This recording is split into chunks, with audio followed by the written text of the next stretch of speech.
Hello student, welcome to KHUMAN Learner. Ngasi amu nauna amu thengnare khoi class 10 gi physics ki ahamba chapter khoina electricity haba chapter da ahamba thengna doni ko. Duna ngahange video tharpa ngamdre maramdi noina comment myam lai abako nuaite sar nuaite smaina whiteboard ta ko do haidi agi phone di ka panina phone di ka do khoi focus lawda blur mu chappa yo abako. Nuaite habida samaina class 10 di samaina ta age na to talak pane bako adu noina sine hena nuai natraga hangi whiteboard to toro taxi natraga sine na taxi sine nuai haisu kamendum haram bo kamane nuai ga ke habdo ko adu matu na tak to ne noina apam matu ina satrage teacher ajdi satrana hena pangda ba hena gyan ta ga do mong do adu tak do ne bako tak to ji natra adune hena gyan ta ga do kamne gyan ta smai tak ko na gyan ta bra why akhoi whiteboard to thola ga tak to adune hena gyan ta have do adu do na haram kana ne nungai ke do aduga aina noi sing satra noi sing yeng da video se hojing mamang da noi da karam ta haram ge bako aina samaina tawriba samaina thagal leiba samaina semi ba mayam ase aina hekta aigi kana tawga noi hontoga tawrise aigo du kitang kana gadra khalaga aina tawbone bako adu noina video yengaga subscribe tawramdaba kangu adumba yawbo itardi subscribe tawbodo kawgono mamde ne si honariba tawi myamse noina support tawdradi aina I want to support tawdradi kaimta kana ba phangoi bako I want to aduna I want to demotivate taw pe adu taki ba toki bu jai mamdi smai taw adum dai dia adamna adu noina aina taisda nungai boy tardi noina phajana dum kana support tawro aduga aina su adum noi support tawpi matu ina aina su hena gyan tana ba mong da hena kam to thagal kani bako na se na tai ba samna ba si chapter electricity ha ba chapter je ta kan ta sin ta ina solution to note bako mathangi next mathangi sum ta ko lore aina loira kan da du mathangi kano ta mu amung nong thal ko pe hena du dane hena gyan ta ba yai bijle sine sidigi hena mathangi du hen gyan ta ba helak ta ba maram ji kaino improve to ha da hojta ke ga mathang ta ko mathang ta ko improvement na oidro adumana hena lạc nó vào hujud anh hujud anh ta tới số improve sidi phajana ta ani sidi na ko gyan ta na phajana ta ani best level da ko sum honor ka sum next by next step dum la ka dom ne ko noina andi video dum yeng ba subscribe ti taw da ba ko adum ba mi oi tar di noina subscribe taw bu ka mo subscribe taw bu ka gonu aduga handi gi dum subscribe taw la pa kang oi tar di moi pu su aina thagat tere ko ado video se hawri mangda yes agi ming Roshan kawi aduga noni usna electricity chapter je ngasi class 10 gi aham chapter oidoni sije kitang thena thagali je keginu ha kanda ai mamang da video mayam na me sigi smile na me aduga ai studio ba microphone je amu yade ba ko number kanda pung amu namure nam kanda adugi mu yada ba microphone ya pick na taramba adumaya yam thoya ba ko adugi microphone je mu chappa adugi ai video na mi mu chappa yam yaw issue yam thoye aina ju yamna sede khangmana tamina ko aduna adumai khate adugi mata damakta su noina ngakpi gani ko noi yengbi gani haitare ado video se hawase ko electricity ab chapter je waju kuina sangna ngangbi ga ta te ko ado electricity ab chapter je khoina hawase class 10 gi ham chapter class 10 gi physics chapter electricity haje ko ado hawase khoina electricity da kai doba khoina electricity has again no electricity has khoina adum thengnarwa atane khoi punsida adum thengnarwa atane lights khoina numda hai tabaga light thaliba adagi nona phone da atra tv yengiba madu kaina electricity ki mathau mata natra ha adudi ke toba electricity haje toba khoina khangdaba yadraba chapter ma khakne mandi kano ba face ki oina ko mandi sijina ayam ba khoi punsi je hingine ba electricity na round ko sida hingine natra khoina kaino sitom dije khoina jutam dije electricity ha chapter sina khoina tam dije natra ai min kari Roshan none haji yengsna kumal lana ko adi hawra sine ko electricity chapter ga khoina electricity ha kan electricity je makal kya na khotho na khaido ke ha matam ahmada makal kya thona khaido ya matam makal ani thona khaido kai no ha matam da makal ama je kai no ha matam da khoina kai no ahamda khoina static electricity hana khoina ama lele adugi number 2 da akhoi na kai le re current electricity na amakak le current electricity current electricity static electricity amadi current electricity static hadi kai no static electricity hai tare electricity hoi ni ne electricity na ta si kai no si static hai tare khoi na kai no se race hai kan hadi kai no charge mai ki do electricity ji ka do ba race ta le ba hadi chat ta ba mai chat ta ba pot ba race ta le ba ko madu hoi na static electricity ko adu current ne khoi na kai no current ji ke hai current ji khoi na dum khange motion happen current leng ba chat pa ha adu khoi num khange si ju hai china kedo ba current electricity hai ta di motion torga mai chat pa pot bu khoi na kedo ba mai chat pa pot bu madu khoi na current electricity ko re adu mai chat ta ba hai ju race ta le ba electricity kedo ba race le ba mai charge kedo ba race ta le ba du khoi na kedo static electricity an ka adu khoi na yeng si kari mi si ke motion to we current ji kedo ba current electricity we motion we chat le mai ji chat le adu kamai chat li kari po no chat li se ko khoi ki wire da khoi na mai chat li hai se kari po no chat li se ko mon da se ising yaw bra mon da kari yawi mon da kari no ko mai no mai chat li no adu yeng se ko khoi na noi na class kano da chemistry da khoi na tam me kai tami han ma tam da khoi na kai tami khoi na atom amu gi manu da si le re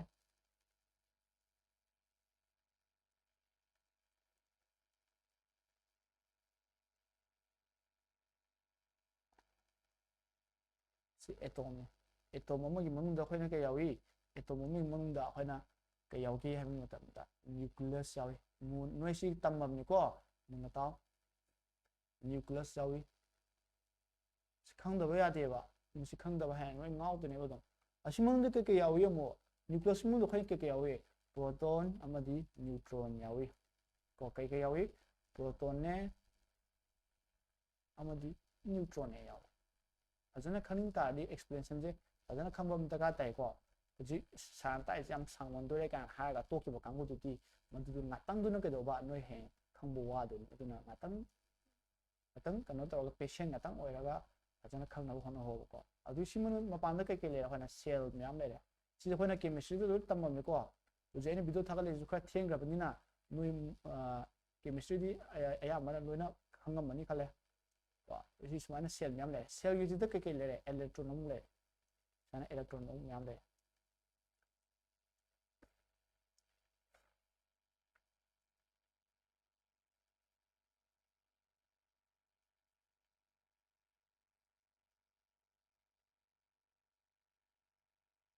electron myam le sama electron khum myam le si electron myam se sigi electron se khona kai put kai kai le sna sna kai no khona sna electron kana sama na myam khok le de ko khona kai hai electron se kari charge pui electron se less negative charge ko adi ko no ma je kai charge pui ma je kai charge pui ham tam negative charge pui sigi proton hai je kai charge pui positive charge pui no neutron hai je neutron di kano ma charge pui de zero ne ade charge leite mo da ko yo adudi kai dong na ni khoina kai dawi hai ma tam da plus ka negative kai dong nai unlike charge ni ma ban unlike charge hoi ta de ma ban ni kai dong na ni ma ban ni ching na ni ching noi draw attract tong na ni ching nei ado ta de ma na da charge hoi ta de khoina kai in thok nei hai re ado khoi dum tam ma ta ne adu ching na ba ni na kai daw re masigi electron sida le ba electron siga sida le electron ma masiga kai daw gani masiga proton ga kai daw si le proton ji kai daw ni ching noi draw to de ching ni ko lo na ching na gani maram ji ke no amana proton na positive charge ni electron na negative charge no ching na ni ching na du ni so ai lo ching na ni aga lo ching na le ni adu gi damak te electron se phar le ni ba so mai na ko adu bu so mai na ma pa ni thang ba pot ta lei ba electron si di kai daw so mai ma pa ni thang mo le ba electron si di sidal sigi electron se ching ba ga masigi electron se kai daw ma mo ching ba ga sigi sidal anak pa electron sigi electron ching ba ga sigi electron ching ba ga je hona kai dawi kana hen ni ching na ni yes sidal le po chen hen ching roi draw sigi le po chen na mam di ke no anak pa electron ching loi draw so mai na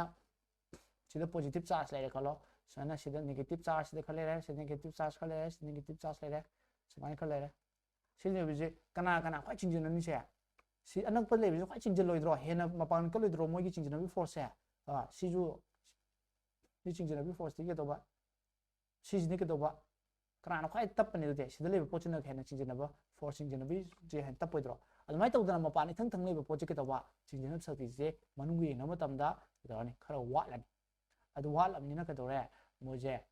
maje hoina kitang kano to matam da sidi tuan force ba pi matam da maje ke dore mapan sidi mapan thoki bi chance le roidro yam tapni chinchina ta di ke yam tapna phana ta di khutto yam tapna phana ta di palong thab da kano to bagi khutto pharam do palong na si ke dawi sinan to pi chance le pare tabra le ko kana phana ta di kana phajina ta di tha kan chatloi natra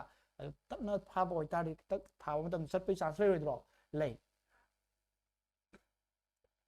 chat pi chance le ko adu de adu ke do ge ham tam da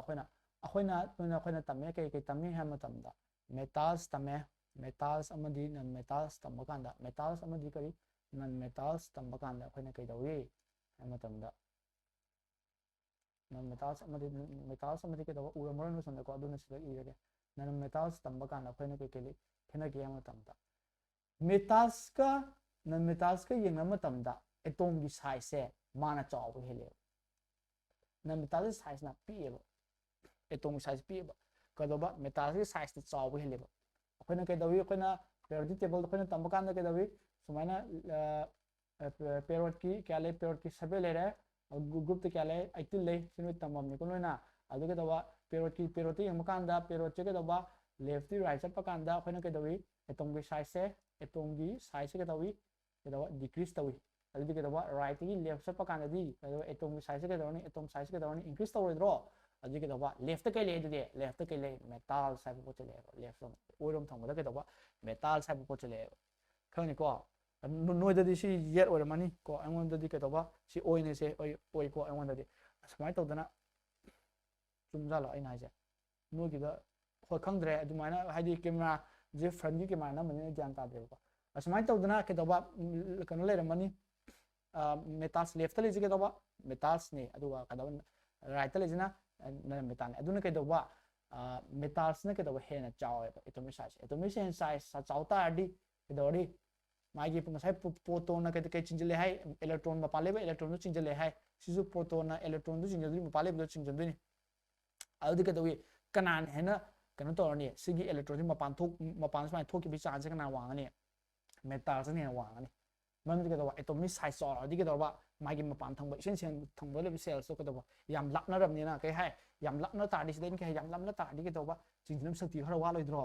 sidi adu atomic size pi am ni na yam pi am ni na ka mai cell da electron ma pan do ke do ba ma pan da le electron do yam pik na le ni ko hai yam jaga da am lap ta bi da atem ma phum da le ni adu ke do chinjilem sakti ma na ka le adu ke do khwai ma pan thang ba ma pan thang ba electron je ke do force kitang pi ma tam ba ma pan thok pi sa se le adu helam ni ke do ba hoi ke do ba metal sai po chi da ke do ba moina mai chat ni ne ko metal sai po chi da ke do ba moina mai chat ni ne ado sigi mapan thang ba hadi kano electrons di si electron je mapan thok ani mapan thok kana ke do re khana mapan hek thok ke ta di atom di mapan hek thok ki ra ba atom di hek mapan hek thok ke ta di si atom di mapan hek thok ke ta ba madu do khana sigi electron je khon ke ko ge tam da free charge khon ko si ke ko free charge khon ko si khang dia de ko free charge ko adu khona kai ha kani adu ke da ba haji ki metal da mai chali ke no aramdi free charge yaw wi ni hai de ko no kai yaw wi ne ba free charge ko mai yaw wi ho chen tai ko free charge yaw wi na metal sali yaw de adu na mai che pangam de ni hai de ne ko adu khona ho chi ta me kai da ba mai che pangam da po che kai no khona nan metals na hai de adu ga mai che pangam po che kai po che ngami metals na kai yaw wi no aramdi moida kai yaw wi free charge yaw wi how do conductor conduct electricity ke da ba combine electricity conduct we have for any materials to become a good conductor of electricity they must possess ke yaw da tai free charge yaw da ka tai ko ji den ha ge free charge yaw wi ni ko adu moi ji kai da adu di mai cha po cha kai hon kai ko re conductor ko da bro ko conductor mai cha pangam da po chi di ko kai insulator ko adu si ma le adi si static electricity da charge yaw ye kam kan da charge ꯆꯠꯇꯕ charge ꯂꯦꯡꯗꯅ ꯂꯩꯕ charge ꯌꯥꯎꯏ ꯀꯣ ꯑꯗꯨ ꯀꯃꯥꯏꯅ ꯌꯥꯎꯔꯤ ꯀꯔꯝ ꯀꯥꯟꯗ ꯌꯥꯎꯔꯤ ꯍꯥꯏꯕ ꯀꯥꯟꯗ ꯑꯩꯈꯣꯏꯅ wood ꯑꯃ ꯂꯧꯔꯣ ꯅꯠꯇ꯭ꯔꯒ ꯄ꯭ꯂꯥꯁꯇꯤꯛ ꯑꯃ ꯂꯧꯔꯣ ꯃꯗꯨꯒꯤ ꯄ꯭ꯂꯥꯁꯇꯤꯛꯇꯣ ꯗ꯭ꯔꯥꯏ ꯍꯦꯌꯔ ꯑꯃꯈꯛ ꯑꯀꯪꯕ ꯍꯦꯌꯔ ꯑꯃꯈꯛꯀ ꯇꯛꯅꯕ ꯃꯇꯝꯗ ꯁꯨꯃꯥꯏꯅ ꯇꯛꯅꯔꯕ ꯃꯇꯝꯗ ꯄꯦꯄꯔ ꯂꯩꯕ ꯄꯦꯄꯔ ꯃꯌꯥꯝ ꯄꯦꯄꯔ ꯃꯆꯦꯠ ꯃꯆꯦꯠ ꯁꯦꯠꯂ ꯊꯝꯕꯗꯣ ꯀꯩꯗꯧꯏ ꯑꯩꯈꯣꯏꯅ ꯁꯨꯃꯥꯏꯅ ꯊꯝꯕ ꯀꯥꯟꯗ ꯄꯦꯄꯔꯗ ꯆꯤꯡꯁꯤꯜꯂꯛꯑꯦꯕ ꯃꯗꯨ ꯀꯩꯒꯤꯅꯣ ꯉꯥꯛꯇꯪ ꯑꯣꯏꯅ ꯄ꯭ꯔꯣꯁꯦꯁ ꯇꯧꯔꯛꯄ ꯆꯥꯔꯖ ꯌꯥꯎꯔꯛꯏꯅꯦꯕ ꯀꯅꯥꯗ ꯁꯤ ꯄꯦꯟꯁꯤꯗ ꯆꯥꯔꯖ ꯌꯥꯎꯔꯛꯏꯅꯦꯕ ꯑꯗꯨꯒ ꯆꯤꯡꯁꯤꯟꯕ ꯉꯝꯃꯤꯅꯦꯕ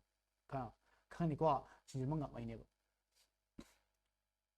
ꯑꯗꯨꯕꯨ ꯑꯩꯈꯣꯏꯅ ꯁ꯭ꯇꯦꯇꯤꯛ ꯏꯂꯦꯛꯇ꯭ꯔꯤꯁꯤꯇꯤ ꯀꯧꯋꯦꯕ ꯑꯗꯨꯃꯥꯏꯅ ꯉꯥꯛꯇꯪꯒꯤ ꯑꯣꯏꯅ ꯆꯥꯔꯖ ꯌꯥꯎꯕ ꯔꯦꯁꯇ ꯂꯩꯔꯒ ꯆꯥꯔꯖ ꯌꯥꯎꯕ ꯃꯩ ꯆꯠꯄ ꯑꯣꯏꯗꯕ ꯆꯤꯡꯒꯗ꯭ꯔꯣ ꯑꯗꯣ ꯄꯥꯏꯞꯇ ꯆꯤꯡꯉꯣꯏ ꯅꯠꯇ꯭ꯔꯥ ꯃꯩ ꯆꯠꯄ ꯑꯣꯏꯇꯥꯔꯗꯤ ꯆꯤꯡꯉꯣꯏꯗ꯭ꯔꯣ ꯑꯗꯨꯃꯥꯏꯅ ꯇꯧꯗꯅ ꯀꯩꯗꯧꯕ ꯁ꯭ꯇꯦꯇꯤꯛ ꯏꯂꯦꯛꯇ꯭ꯔꯤꯁꯤꯇꯤꯁꯦ ꯀꯩꯅꯣ ꯈꯪꯉꯦ ꯀꯔꯦꯟ ꯏꯂꯦꯛꯇ꯭ꯔꯤꯁꯤꯇꯤꯁꯦ ꯀꯩꯅꯣ ꯁ꯭ꯇꯦꯇꯤꯛ ꯏꯂꯦꯛꯇ꯭ꯔꯤꯁꯤꯇꯤ ꯉꯥꯛꯇꯪꯒꯤ ꯆꯥꯔꯖ ꯑꯣꯏꯅ ꯔꯦꯁꯇ ꯂꯩꯕ ꯆꯥꯔꯖ ꯍꯥꯏꯗꯤ ꯂꯦꯡꯗꯅ ꯂꯩꯕ ꯆꯥꯔꯖ ꯉꯥꯛꯇꯪꯒꯤ ꯄ꯭ꯔꯣꯁꯦꯁ ꯇꯧꯕꯗꯨꯕꯨ ꯃꯗꯨꯕꯨ ꯁ꯭ꯇꯦꯇꯤꯛ ꯏꯂꯦꯛꯇ꯭ꯔꯤꯁꯤꯇꯤ ꯀꯧꯔꯦ ꯀꯔꯦꯟ ꯏꯂꯦꯛꯇ꯭ꯔꯤꯁꯤꯇꯤ ꯍꯥꯏꯔꯅ ꯃꯥꯒꯤ ꯃꯣꯁꯟꯗ ꯃꯩꯗꯣ ꯆꯠꯄ ꯏꯂꯦꯛꯇ꯭ꯔꯤꯁꯤꯇꯤꯗꯨꯕꯨ ꯑꯩꯈꯣꯏꯅ ꯀꯔꯦꯟ इलेक्ट्रिसिटी ꯑꯩꯈꯣꯏꯅ ꯀꯧꯔꯦ ꯑꯗꯒꯤ ꯃꯥꯁꯦ ꯀꯩ ꯊꯣꯛꯏ ꯏꯟꯁꯨꯂꯦꯇꯔꯗ ꯊꯣꯛꯏ ꯍꯥꯏꯕꯁꯨ ꯑꯩꯈꯣꯏ ꯈꯪꯉꯦ ꯃꯥꯅ ꯀꯩꯗ ꯊꯣꯛꯏ ꯀꯟꯗꯛꯇꯔꯗ ꯊꯣꯛꯏ ꯍꯥꯏꯗꯤ ꯀꯩꯅꯣ ꯑꯃꯅ ꯃꯦꯇꯥꯜꯁ ꯑꯃꯅ ꯅꯟ ꯃꯦꯇꯥꯜꯁꯇ ꯊꯣꯛꯏ ꯑꯩꯈꯣꯏ ꯈꯪꯉꯦ ꯀꯩ ꯌꯥꯎꯕꯒꯤꯅꯣ ꯃꯩ ꯆꯠꯂꯤꯁꯦ ꯍꯥꯏꯕ ꯃꯇꯝꯗ ꯃꯔꯝꯁꯤ ꯀꯩꯒꯤꯅꯣ ꯍꯥꯏꯕ ꯃꯇꯝꯗ ꯑꯩꯈꯣꯏꯅ ꯀꯩ ꯌꯥꯎꯕꯒꯤ ꯐ꯭ꯔꯤ ꯆꯥꯔꯖ ꯌꯥꯎꯕꯒꯤꯅꯤ ꯑꯩꯈꯣꯏꯅ ꯁꯤꯃ ꯈꯪꯉꯦ ꯏꯝꯄꯣꯔꯇꯦꯟ ꯀꯣꯁꯦ ꯐ꯭ꯔꯤ ꯆꯥꯔꯖ ꯌꯥꯎꯕꯒꯤꯅꯤ ꯍꯥꯏꯕꯁꯨ ꯑꯁꯤꯃ ꯑꯩꯈꯣꯏꯅ ꯈꯪꯉꯦ ꯁꯤꯃ ꯂꯩꯔꯦ ꯑꯗꯨꯗꯤ ꯃꯩꯁꯦ ꯀꯃꯥꯏꯅ ꯆꯠꯂꯤ ꯃꯥꯏꯀꯩꯁꯦ ꯀꯃꯥꯏꯅ ꯆꯠꯂꯤ ꯍꯥꯏꯕ ꯑꯃ ꯀꯣꯏꯁꯟ ꯑꯃꯈꯛ ꯂꯥꯛꯑꯦ ꯃꯥꯏꯀꯩꯁꯦ ꯀꯃꯥꯏꯅ ꯆꯠꯂꯤ ꯍꯥꯏꯕ ꯑꯩꯈꯣꯏꯅ ꯋꯥꯌꯔ ꯑꯃ ꯂꯧꯔꯁꯦ ꯋꯥꯌꯔꯁꯦ ꯀꯩꯗꯧꯕ ꯁꯤꯁꯦ ꯀꯩ ꯋꯥꯌꯔꯅꯣ ꯃꯦꯇꯥꯜꯁꯀꯤ ꯋꯥꯌꯔꯅꯤꯁꯦ ꯁꯨꯃꯥꯏꯅ ꯁꯤ ꯃꯦꯇꯥꯜꯁ ꯋꯥꯌꯔꯅꯤ ꯁꯨꯃꯥꯏꯅ ꯁꯝꯖꯟꯅꯔꯦ ꯀꯩꯅꯣ ꯑꯃꯒ ꯁꯝꯖꯟꯅꯔꯦꯀꯣ ꯁꯦꯜ ꯑꯃ ꯕꯦꯇ꯭ꯔꯤ ꯑꯃꯒ ꯁꯝꯖꯟꯅꯕ ꯀꯥꯟꯗ ꯁꯦꯜ ꯑꯃꯒ ꯁꯝꯃꯒꯦꯔꯥ ꯕꯦꯇ꯭ꯔꯤ ꯑꯃ ꯁꯝꯒꯦꯔꯥ ꯏꯌꯥ ꯌꯥꯔꯦꯀꯣ ꯁꯤ ꯄꯨꯂꯞꯁꯦ ꯀꯩꯅꯣꯅꯤ ꯈꯜꯂꯣ ꯃꯦꯇꯥꯜꯁ ꯃꯇꯠ ꯑꯃꯇꯪ ꯂꯧꯔꯒꯦ ꯂꯣꯏꯅ ꯌꯦꯛꯑꯔꯣꯏꯒꯦ ꯁꯨꯃꯥꯏꯅ ꯂꯧꯕ ꯀꯥꯟꯗ ꯉꯁꯥꯏ ꯑꯩꯈꯣꯏꯗꯤ ꯀꯩ ꯌꯥꯎꯏ ꯍꯥꯏ ꯃꯦꯇꯥꯜꯁꯤꯗꯤ ꯀꯩ ꯌꯥꯎꯏ ꯍꯥꯏ ꯃꯦꯇꯥꯜꯁꯤꯗ ꯉꯁꯥꯏ ꯏꯂꯦꯛꯇ꯭ꯔꯣꯟ ꯃꯌꯥꯝ ꯌꯥꯎꯏ ꯍꯥꯏ ꯀꯔꯥꯟꯗꯒꯤ ꯃꯄꯥꯟꯗꯒꯤ ꯊꯣꯛꯂꯛꯄ ꯏꯂꯦꯛꯇ꯭ꯔꯣꯟ ꯐ꯭ꯔꯤ ꯆꯥꯔꯖ ꯏꯂꯦꯛꯇ꯭ꯔꯣꯟ ꯀꯣ ꯐ꯭ꯔꯤ ꯆꯥꯔꯖ ꯀꯦꯔꯤꯌꯔ ꯌꯥꯎꯏ ꯍꯥꯏ ꯀꯃꯥꯏꯅ ꯐ꯭ꯔꯤ ꯑꯣꯏꯗꯣꯏꯅꯣ ꯇꯥꯛꯈ꯭ꯔꯦꯀꯣ ꯃꯌꯥꯝ ꯌꯥꯎꯗꯣꯏꯅꯤ ꯃꯌꯥꯝ ꯌꯥꯎꯔ ꯂꯩꯗꯣꯏꯅꯤ ꯃꯣꯏꯁꯦꯀꯣ ꯐ꯭ꯔꯤ ꯆꯥꯔꯖ ꯀꯦꯔꯤꯌꯔ ꯃꯌꯥꯝ ꯌꯥꯎ ꯂꯩꯗꯣꯏꯅꯤ ꯃꯁꯤ ꯐ꯭ꯔꯤ ꯆꯥꯔꯖ ꯀꯦꯔꯤꯌꯔꯁꯦ ꯁꯨꯃꯥꯏꯅ ꯇꯦꯟꯅ ꯁꯦꯝꯕ ꯇꯥꯔꯦ ꯑꯩꯈꯣꯏꯁꯦ ꯀꯩ ꯂꯧꯒꯅꯤ ꯃꯥꯏꯅꯁ ꯂꯧꯒꯅꯤ ꯁꯤꯗ ꯊꯝꯕꯗ ꯑꯩꯈꯣꯏꯅ ꯄꯣꯖꯤꯇꯤቭꯅ ꯂꯧꯒꯅꯤꯀꯣ ꯃꯥꯒꯤ ꯀꯩꯅꯣ ꯁꯦꯜ ꯅꯠꯇ꯭ꯔꯒ ꯕꯦꯇ꯭ꯔꯤꯒꯤ ꯃꯥꯒꯤ ꯀꯩꯅꯣ ꯁꯝꯕꯗꯣ ꯑꯗꯨ ꯑꯣꯏꯇꯥꯔꯗꯤ ꯑꯩꯈꯣꯏꯅ ꯀꯩꯗꯧꯏ ꯃꯥꯏꯅꯁ ꯀꯩꯗꯧꯅꯩ ꯔꯤꯄꯦꯜ ꯇꯧꯅꯩ ꯅꯠꯇ꯭ꯔꯥ ꯏꯟꯊꯣꯛꯅꯩ ꯅꯠꯇ꯭ꯔꯥ ꯏꯟꯊꯣꯛꯅ ꯇꯥꯔꯗꯤ ꯁꯤꯒꯤ ꯃꯥꯏꯅꯁ ꯂꯩꯕ ꯀꯩꯅꯣꯁꯦ ꯁꯣꯝꯒ ꯁꯝꯅꯕ ꯀꯥꯟꯗꯗꯤ ꯀꯩꯗꯧꯅꯅꯤ ꯁꯤ ꯁꯝꯅꯕ ꯀꯥꯟꯗꯗꯤ ꯁꯤ ꯀꯩꯗꯧꯔꯦ ꯁꯤꯒꯤ ꯃꯥꯏꯅꯁꯁꯦ ꯀꯩꯗꯧꯕ ꯏꯟꯊꯣꯛꯅꯔꯣꯏꯗ꯭ꯔꯣ ꯁꯣꯝꯗ ꯏꯟꯈꯤꯔꯣꯏꯗ꯭ꯔꯣ ꯃꯥꯁꯦ ꯅꯪ ꯆꯠꯂꯨ ꯑꯩ ꯅꯪ ꯄꯥꯝꯗꯦꯅ ꯏꯟꯈꯤꯔꯣꯏꯗ꯭ꯔꯣ ꯏꯟꯈꯤꯔꯅꯤ ꯆꯠꯈ꯭ꯔꯅꯤ ꯑꯁꯣꯝ ꯆꯠꯈ꯭ꯔꯅꯤ ꯑꯗꯨꯒ ꯁꯤꯒꯤ ꯑꯁꯣꯝ ꯊꯪꯕ ꯃꯥꯏꯀꯩꯁꯤꯗꯤ ꯀꯩꯗꯧꯕ ꯁꯤꯒꯤ ꯁꯝꯅꯕ ꯃꯇꯝꯗ ꯁꯤꯒꯤ ꯀꯩꯗꯧꯕ ꯁꯤꯒꯤ ꯀꯩꯗꯧꯕ ꯁꯤ ꯄ꯭ꯂꯁꯅꯤ ꯄꯣꯖꯤꯇꯤꯚ ꯆꯥꯔꯖꯅꯤ ꯑꯗꯨꯗꯤ ꯁꯤ ꯀꯩꯗꯧꯅꯤ ꯁꯤꯒ ꯆꯤꯡꯁꯤꯜꯂꯣꯏꯗ꯭ꯔꯣ ꯁꯨꯃꯥꯏꯅ ꯆꯤꯡꯁꯤꯜꯂꯣꯏꯗ꯭ꯔꯣ ꯃꯔꯝꯗꯤ ꯀꯩꯗꯧꯕ ꯅꯦꯒꯦꯇꯤꯚ ꯆꯥꯔꯖꯀ ꯄ꯭ꯂꯁꯀꯁꯨ ꯀꯩꯗꯧꯅꯤ ꯆꯤꯡꯁꯤꯟꯅꯩ ꯑꯦꯇ꯭ꯔꯦꯛ ꯇꯧꯅꯩ ꯃꯥꯟꯅꯗꯕ ꯁꯥꯏꯟ ꯍꯥꯏꯇꯥꯔꯦ ꯑꯗꯨꯗꯤ ꯀꯩꯗꯧꯕ ꯃꯩꯁꯦ ꯀꯃꯥꯏꯅ ꯆꯠꯂꯤ ꯍꯥꯏꯕ ꯃꯇꯝꯗ ꯃꯩꯁꯦ ꯀꯃꯥꯏꯅ ꯆꯠꯂꯦ ꯁꯨꯃꯥꯏꯅ ꯁꯤꯗꯒꯤ ꯏꯟꯊꯣꯛꯑꯦ ꯁꯤꯗ ꯏꯟꯊꯣꯛꯑꯣꯏꯗ꯭ꯔꯣ ꯏꯟꯊꯣꯛꯑꯅꯤ ꯅꯪ ꯆꯠꯈ꯭ꯔꯣ ꯑꯩ ꯄꯥꯝꯗꯦ ꯅꯪ ꯍꯥꯏꯔꯒ ꯏꯟꯊꯣꯛꯀꯅꯤ ꯁꯨꯃꯥꯏꯅ ꯊꯣꯛꯑ ꯁꯨꯃꯥꯏꯅ ꯆꯠꯂꯦ ꯑꯗꯨꯗꯤ ꯀꯩꯗꯧꯕ ꯁꯨꯃꯥꯏꯅ ꯆꯠꯂꯦ ꯑꯗꯨꯗꯤ ꯀꯃꯥꯏꯅ ꯆꯠꯂꯦ ꯃꯥꯏ ꯃꯥꯏꯀꯩꯁꯦ ꯃꯥꯒꯤ ꯗꯥꯏꯔꯦꯛꯁꯟ ꯃꯥꯏꯀꯩ ꯀꯅꯥꯒꯤ ꯑꯣꯐ ꯑꯟ ꯏꯂꯦꯛꯇ꯭ꯔꯣꯟ electron नत्रसे सिदि हाइजे केनो electron आतानी नत्रगा फ्री चार्ज ना हाइ जारे को of an electron कमाय चली है मतमदा कमाय चली है मतमदा पॉजिटिव नेगेटिव तिना होना कई चली नेगेटिव तिना होना कदवा पॉजिटिव चली ना खलो करे करी चलेबा नेगेटिव तिना पॉजिटिव कमाय चली नो खंगे को दुम खंगे अदुबु खोइना कइदौगी है मतमदा अहानबा खोइना थाइना ममांगैददि खोइना समाइना इलेक्ट्रॉन कइनो अममा कइनो फजना खंद्रिङै ममांग अदु खुसु खुलाइ पुथोनबो लेट्रिङै ममांगददि खोइना कइदौगी है मतमदा माइ माइकैजे काइदे काइ चले लौरे खोइना पॉजिटिव तिना नेगेटिव तिगी चले लौरे माइ ओना तने माइकै हादि कनो सिजो खोइन कइ कवि कन्वेंशनल हादि ओना तनेबा कन्वेंशनल ओना तनेबा डायरेक्शन माइकै ओना तनेबा माइकै दि काइदे करम कान चली पॉजिटिव तिना नेगेटिव चले मरम करिगिनो से सर है कांदा मरम से तो केम नते खोइना पोट खुदिमक येनबा मतमदा इसिंग अमा ता मतमदसु इसिंग अमा ता मतमदसु अवांगमदैना अनेमबदा दुम ताइको अदगी मखादगी अवांगमदा कादेबा कैसु कादेको अदुमाय तौदना केदवे है मतमदा अदुमायना हायर लेवलनिना अदु कय हानो हायर लेवलनिना कायदे चले खोइना पोट खुदिमक से lower level do reach अदगी मु टेंपरेचर जो higher temperature higher temperature awang temperature high temperature abem ga lower temperature ga temperature ani am ga ko ana da aying ba mag asam so tham na tam na ke dawe masagi ke do ba asaba po che aying ba chale adu ke do higher temperature dana phai ke do ba lower temperature chale samai to na ke do ba higher pressure dan kai chali higher pressure dan kai chali ham tam da lower pressure da chale hadi ke no adu ke do ba higher awang da gi ani am lo chatro ayam lo na sa higher ha lo chali ko lo chapna mar mo yo khone kai law de zoom to le adu ke do ba adu ke do ba electric current ju positive to negative to law re khon law adu si kai kai na ha gan khum di ba conventional kadi direction ane tena mai kai do kai no positive negative khang ni ko kadi conventional ka shadon ri pi to conventional direction ji kai no positive tina kai di negative terminal da ko ane tena ba mai kai kai se conventional ane tena ba mai kai hai ta no sida ju le conventional ji ke da wa positive le se positive same positive tina ke da wa negative to chale chali ko ye isi matuna si jek chare masagi matuna adubo electron gi mai kai di electron gi mai kai di kai chale negative tina si chatra si chali je negative tina si chali negative tina positive khane ko si le electricity makal kya le sthiti electricity current electricity aduga kamai mai chali no free charge au gi chali ni mai chali je khone ka dawa machi current electricity da mai chali che mai chali no mai kai je kai chali aseng badi kai chali negative tina positive chali ado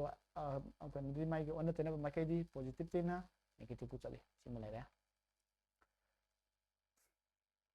lore hoji ki da happy chawpa ma khoina to bani ko ade hoji aseng ba lak to re khoina sida kai tam gani ham tam da electricity kai tam gani ham tam da electric charge sabam tam gani charge hadi kan go positive charge negative charge adu tam gani madu do kai moi je kai hai kai ni represent wi ham tam da q hai ba portion represent sida q is ko q hai ba portion represent to khang ni ko adu moi gi de ke do ba kai no unity kai do kulam moi hai de ka no mai gi charge 10 charge le me ai mai gi charge positive charge 10 charge le adu di si 10 jina khang ga khang oi kai hapam di khang ni kulam hai ta 18 kulam hai ta di kai no adu di ma je electric charge ni electric current hai ba ma ko khoi tam me electric current jina kai no mana symbol je kai no I bai to le I haram ta di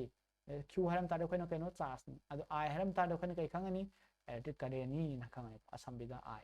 adu ka to ba ma ju smai 10 hapam ma di khang ga khang oi kai hapam ta di khang ni unit kai no ampere a so ta potential difference kai to v ni represent to ma de dum adu ka to ba kan no ju unit kai no vol hai je ko vol hai ta 10 hapam ka lo mai ge kan no v ma di v dum oi re ohms law tamani adu resistance adi kan no resistance adu resistance mai symbol je kai no r ni ko mai symbol r ni adu mai ka to 10 ham ta di mai ge resistance ohm hai am ta di resistance ne wani khang ni resistivity hai ta di ohm meter resistivity si ko ni ka hai si ko na rho na ko ko sa rho hai am ta di ko ni ka no resistivity ni khang ni adu ga mai ge 10 hai am ta khang dra khang oi ohm meter hai am ta di kai no ko ko li je khoi ki kan wani resistivity ni na khang ni heat generate hai ta di heat ko adu ko mai ge ka wa 10 joule hai am ta di ko ni ka ni khang ni heat wall ni khang ni power sa mana sama 10 hai ko watt iram ta di watt je no asam da w tra si jo asam da j si mai mai khang du samana sim yam je kai no khoi no tam mani ko sim yam je kai no khoi tam mani sim yam je he cha sim yam je kai no tam din ham da kai no tam je khona electric charge se tam se electric charge se kai no khoi na charge over negative charge puni positive charge puni se kai no si di charge na khoi na khang dam do ni khoi charge se kai no kam ta na te masagi electron khoi na manung da yawi free charge yawi ramba electron do na tra atom nu pan thok ke do na hare adoi ta di magi electron je mana minimum pu ya ba charge magi machine je kya no ha matam da si formula si matu ni photo to ni ai je ke do wa si je ke no charge is equal to kya mana ge ha matam da sai hogi n e ko electric charge kya mani ha matam da n je ke do wa number of electron ko ai ke do wa e je na electron to ko e je na kari electron masigi electron je kya ka mana ge ha matam da 1.6 into 10 to the power minus 19 siga maneba kya maneba 1.6 into 10 to the power minus 19 coulomb ga managaneba khangi ko kya maneba 1.6 into 10 to the power minus 19 coulomb ga managaneba masi do koina kaino hai tardi masi do koina minimum khwadi pikpa charge minimum charge kanana pungam ba electron amu khangna charge kya pungami hai tardi 1.6 into 10 to the power minus 19 coulomb hai bo charge se masi pungam mi jena ma to bo pungam bra de ko masi khang do ba adi charge hai tardi kai ore coulomb c ko adu ai tardi adu khoina yenge adu hange charge mana adu si 1 pha bra se 1 ga mana bra se 1 ga mana di ko se si po che mana bro mana de si man bi ka minus 19 hai ri minus 19 na ta adu ki matik pick kare ko 1 ga mana dam ni na adu di coulomb am kha si coulomb na tra coulomb je 1 coulomb ga mana ge hai ta de kaya oi ni kaya oi da ge hai bi question ni hai na kai na ba si kano chi kya mana ba charge am khang na hai de kano 1 coulomb am khang na kya oi da ge hai number of electron khoi na hai de ka ba electron ki machine kya oi da ge coulomb am khang na coulomb ka pha ge hai tar di si coulomb am si ki coulomb 1.6 into 10 to the power minus 19 coulomb hai je ka ba khoi na ke da wi si ko ka da ba electron am khang na 1 electron am khang na ma pu bo ngam ba charge ado si 1 pha bra pha de ado 1 am pha la je 1 pha la tar di si kya oi ta ke si machine je hap ka lak tu na tra ham ma ke wi electron am khang na oi po je 1.6 into 10 to the power minus 19 coulomb electron am oi je basi 1 ga mana bro 1 ga mana de 1 ga mana de adu 1 ga mana hala je base 1 mana hala je base coulomb je adu tar di 1 ga mana hala kya ta si hap chalo idro adu hap chalo ti machine do madu kya ga mana ge ba masi en ji kya ga mana ge ne phangi je adu putho je si matu ni putho tu hoina kya da ba coulomb am ga mana hala charge se adu di number of electrons kya na khoi si ni putho tu je ka da ba electron ji kya oi minimum charge se 1.6 into 10 to the power minus 19 coulomb hai bo jene ko ado ai tar di number photo kya tar 1 coulomb by 1.6 into 10 to the power minus 19 coulomb le adi khoi di adi ke da ni adi yo 1.6 hai ba ga 1 le her ni mathak tan ta itu si mathak thang ka tar di 10 je mathak thang ka tar di 10 to the power minus 19 mathak thang ka tar di positive la idro la ani ado ai tar di ke da re si ja khoi na si mai 10 je khoi ibe mota 10 thamaga into 10 to the power 8 ibo mana ko se mana ba da bra mana ni ko sai mana ado di ke da ba 1.6 le ado khoi na si da khoi na ke da re into 10 10 ham chala je si da 10 am ham chala si 10 si da 10 ham chu tar di 10 10 ja 100 tar natra 10 am ham chala khoi na ado mathak ta 10 ham chan tar di makha da su 10 ham chala ni ado 10 ham chan tar di 1.6 into 10 into to tar khoi kya ta 16 tar ado ke da 1.6 se khoi na ke da 16 tar ado si da khoi na si khai do chi kana khai do hai 4 4 ja 16 ado si kana khai 2 4 ja si kana khoi khai do hai si kana khoi khai do hai 4 2 ja 8 ya bro 2 4 kya no sa 4 2 ja 8 kya le me 2 le me kya mathang kya no 4 5 ja 20 ya bro ado ke da khoi na si kya ta re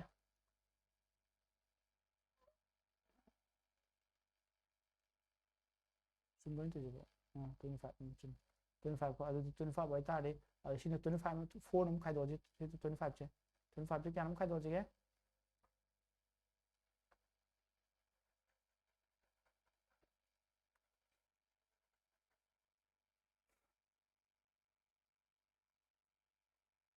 25 je 4 nam khai do 4 6 ja 24 ta dro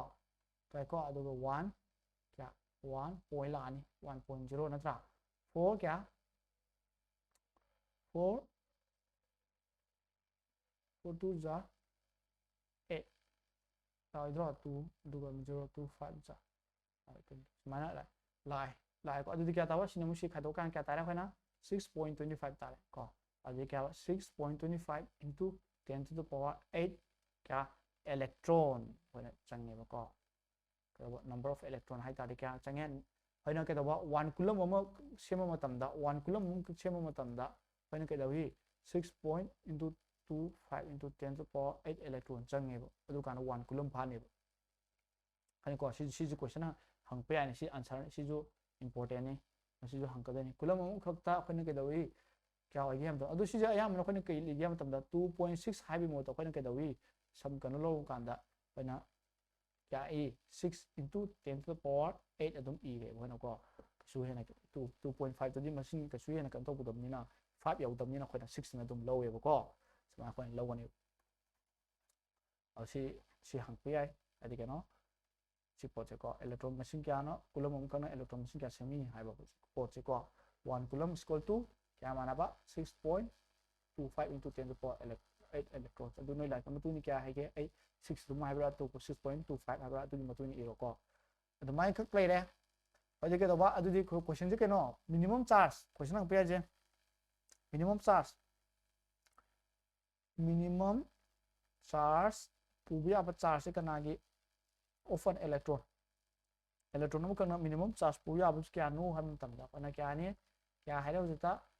1.6 into 10 to the power minus 19 coulomb तो माननी अदु के दबा मागी 1 coulomb गदि क्या माना रे अदु 1 coulomb ओहन गया तारदी चार्ज क्या होइगनी हम मतमदा 1 coulomb ओहन मतमदा चार्ज क्या होई हम मतमदा इलेक्ट्रॉन क्या होई हम तम 6.25 into 10 to the power 8 electron तो माना रे को इलेक्ट्रॉन का माननी अदु बु के दबा सी जो 6.5 जे 6 into 10 to the power 8 every long ने को समान इनबने कने को अदु लाइक का मन नो याव दु इरो सिने ले जे अदु बु के दबा सियो अदु दि के दबा चार्ज से के दो खै मखल टू टाइप ले रे के नो पॉजिटिव चार्ज नेगेटिव चार्ज को नेगेटिव चार्ज ले रे अदु नेगेटिव चार्ज के योनी नेगेटिव होय तादी पॉजिटिव चार्ज के दबा खना positive charge 1.6 into 10 to the power minus 19 coulomb दु या रे अदु बु के दबा नेगेटिव होय तादी ममांग दे minus up money ट्रा 1.6 into 10 to the power minus 19 coulomb दु या rồi đó xin này rồi đây còn cái nó electric charge cái nó electric charge thì q equal to any mai cái mà khai lên này positive negative rồi question mà hằng với cái nó electron nó khana phải đi minimum bu charge cái nó 1.6 into 10 power minus 19 1 coulomb nó charge cái pu ai si cái pu ai có dunia hai electron cái pu ai đó electric current hai ta đi cái nó si chúng này electric current hai ta đi khơi là cái nó hai một tầm đó तो बुकन नते electric current hai ta ni man chappa ngamba ko mai speed tu ke do ba current hai ta di ke no kana current hai ta di ke ne ba current equal to kana speed ne ba ko na speed electric charge ki masai ki electric charge to gi mai speed tu ne ba ko adi de ke do ba mai speed che ke formula pi re speed hai ni na ke do ba speed की formula देखो ना कहीं speed equal to distance by time है तम जो तो मायने के तो बात सीधे की distance है वो तो कोई ना कहीं charge by time है मतलब भी मतलब इना charge के हम सली है तो मतलब नहीं को और देखो तो current की symbol तो क्या नो I और I equal to charge by time है जिन को खाने को और तो बुक तो बात कोई ना सीधे के तो भी अलो सीधा कोई ना चार्ज के पी चार्ज के ऐसा होने से मैं ऐसा होने तो इक्याई ताड़ी के नो ऐसा होने तो इक्याई ताड़ी चार्ज में से क्या नो ये का टू करेंट की कहीं तो वही एम्पियर वही का मैं ऐसा दी ना तो अलो चार्ज सीधे के नो कूलम वही हो जितो कोई तंग पड़े टाइम दी के नो सेकेंड पी ना तो score to C bye T अलो दी के तो बा चार्ज में कोई की वाट करेंट 1 एम्पियर वही हाई ताड़ी क्या वही नहीं 1 एम्पियर वही 1 एम्पियर चार्ज में करेंट अमा अखोइना सडन गे हाई ताली के होनी अदि 1 कूलम बाय 1 सेकेंड ओकने हादि के 1 एम्पियर अमा ओके हाई ताली होने के ओगनी है मतम 1 कूलम बाय 1 सेकेंड 1 एम्पियर मो हन के ताली कूलम अमा खक्दा सेकेंड अमा ना कूलम खक्दा चपतो बखना के दवा मतबु 1 एम्पियर कवी है बको सिले 1 ampere is equal to the transfer of 1 coulomb of charge per second. Second amada ka doba coulomb khuk chapu dum kana 1 ampere ka wi si dum hang pe yani ko formula na kari I is equal to q by t ha je ko ma de ka do rate of flow of electric charge ki ma gi sat pi chang speed tu ne ha ko मागी दबा measuring device on अब device हाइदि current क्या चली सिगी wires दा अस मई क्या चली high तारे कोई कई ऑन नि हम तमदा एमीटर हाइ पोस्ट ऑन गनी माइ सिंबल दी कमा ये कई एमीटर की सिंबल दी एमीटर दे खना समाइना तोगा ए अनि अदवा समाइ समनी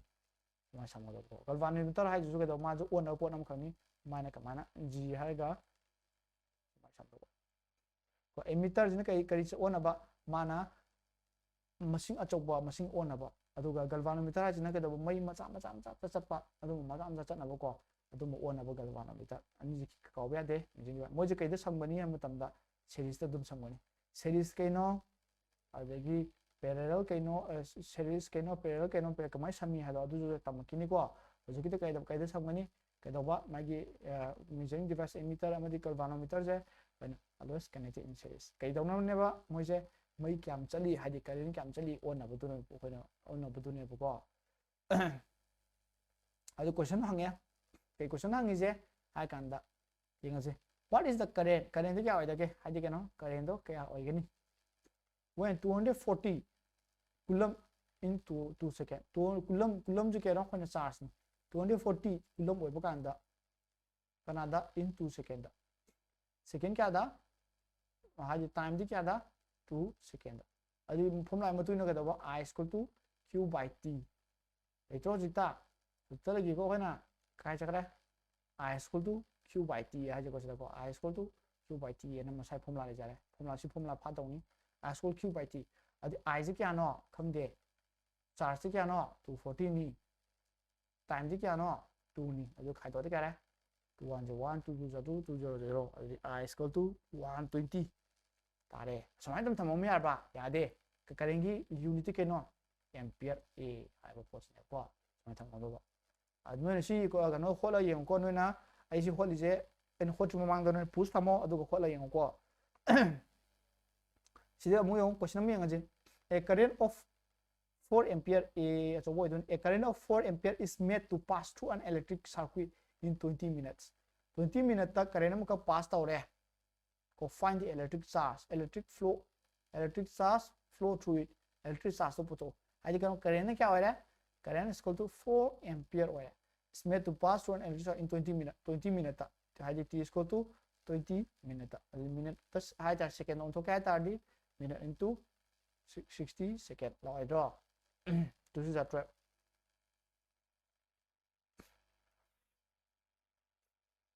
là nó có 200 1200 ở cái đó bạn mai cái bút đó bạn charge bút đó charge क्या nó अदि I equal to q by t ले रे अदो इतारदी charge क्या तारनी charge थममो अदि I equal to t थमा अदि के दवा I जे क्या नो 4 t दी क्या नो 1200 अदि क्या तारे 4800 के दवा कुलम अच्छा कुलम तो पीद्रो माजे पी को माजे के पी कुलम तो पी खंग दौने से चार्ज की सिंबल ना कइनो चार्ज की सिंबल ना कइनो करेंट की सिंबल ना कइनो अदगी चार्ज की से कनो ना यूनिट ना कइनो सिंबल मागी यूनिट कनो ना करेंट की यूनिट ना कइनो अदु म्याम खंग दौने से लो पी रे को से सिलो पी रे सि म्याम से खंग दौने से गाव ने पी रे सि म्याम से स्क्रीनशॉट तौसलो अदुगा नोना कनो येंगु सि म्याम से को सी काव यादे हेतन सम मनदनी सी जो हेतन सम मनदनी मरम जे कइनो मतमदा 3 एम्पियर ले रे मा ओनब पोतु बखनि कई कवी एमीटर न कवी अदु तो साइना सिदा हाइ करे सिदा ले एमीटर तो सिदा त गाव दोनी एमीटर न कइनो अद एम्पियर न कइनो त गाव दोनी कम न त गाव दोनी सि काव प यादे एदो यें तवा अदु मथन कोइ कइ ला पोजीशन डिफरेंस हाइ तारदे करिनो हाइ बकांदा अखोइना नसाइ करेंट याम कना चतके अदगी करेंट जी याम तपना चली हाइ जे कने कनाय मखा पोंदेनो जी पोटेंशियल डिफरेंस की मखा पोंदे नंग कइदवा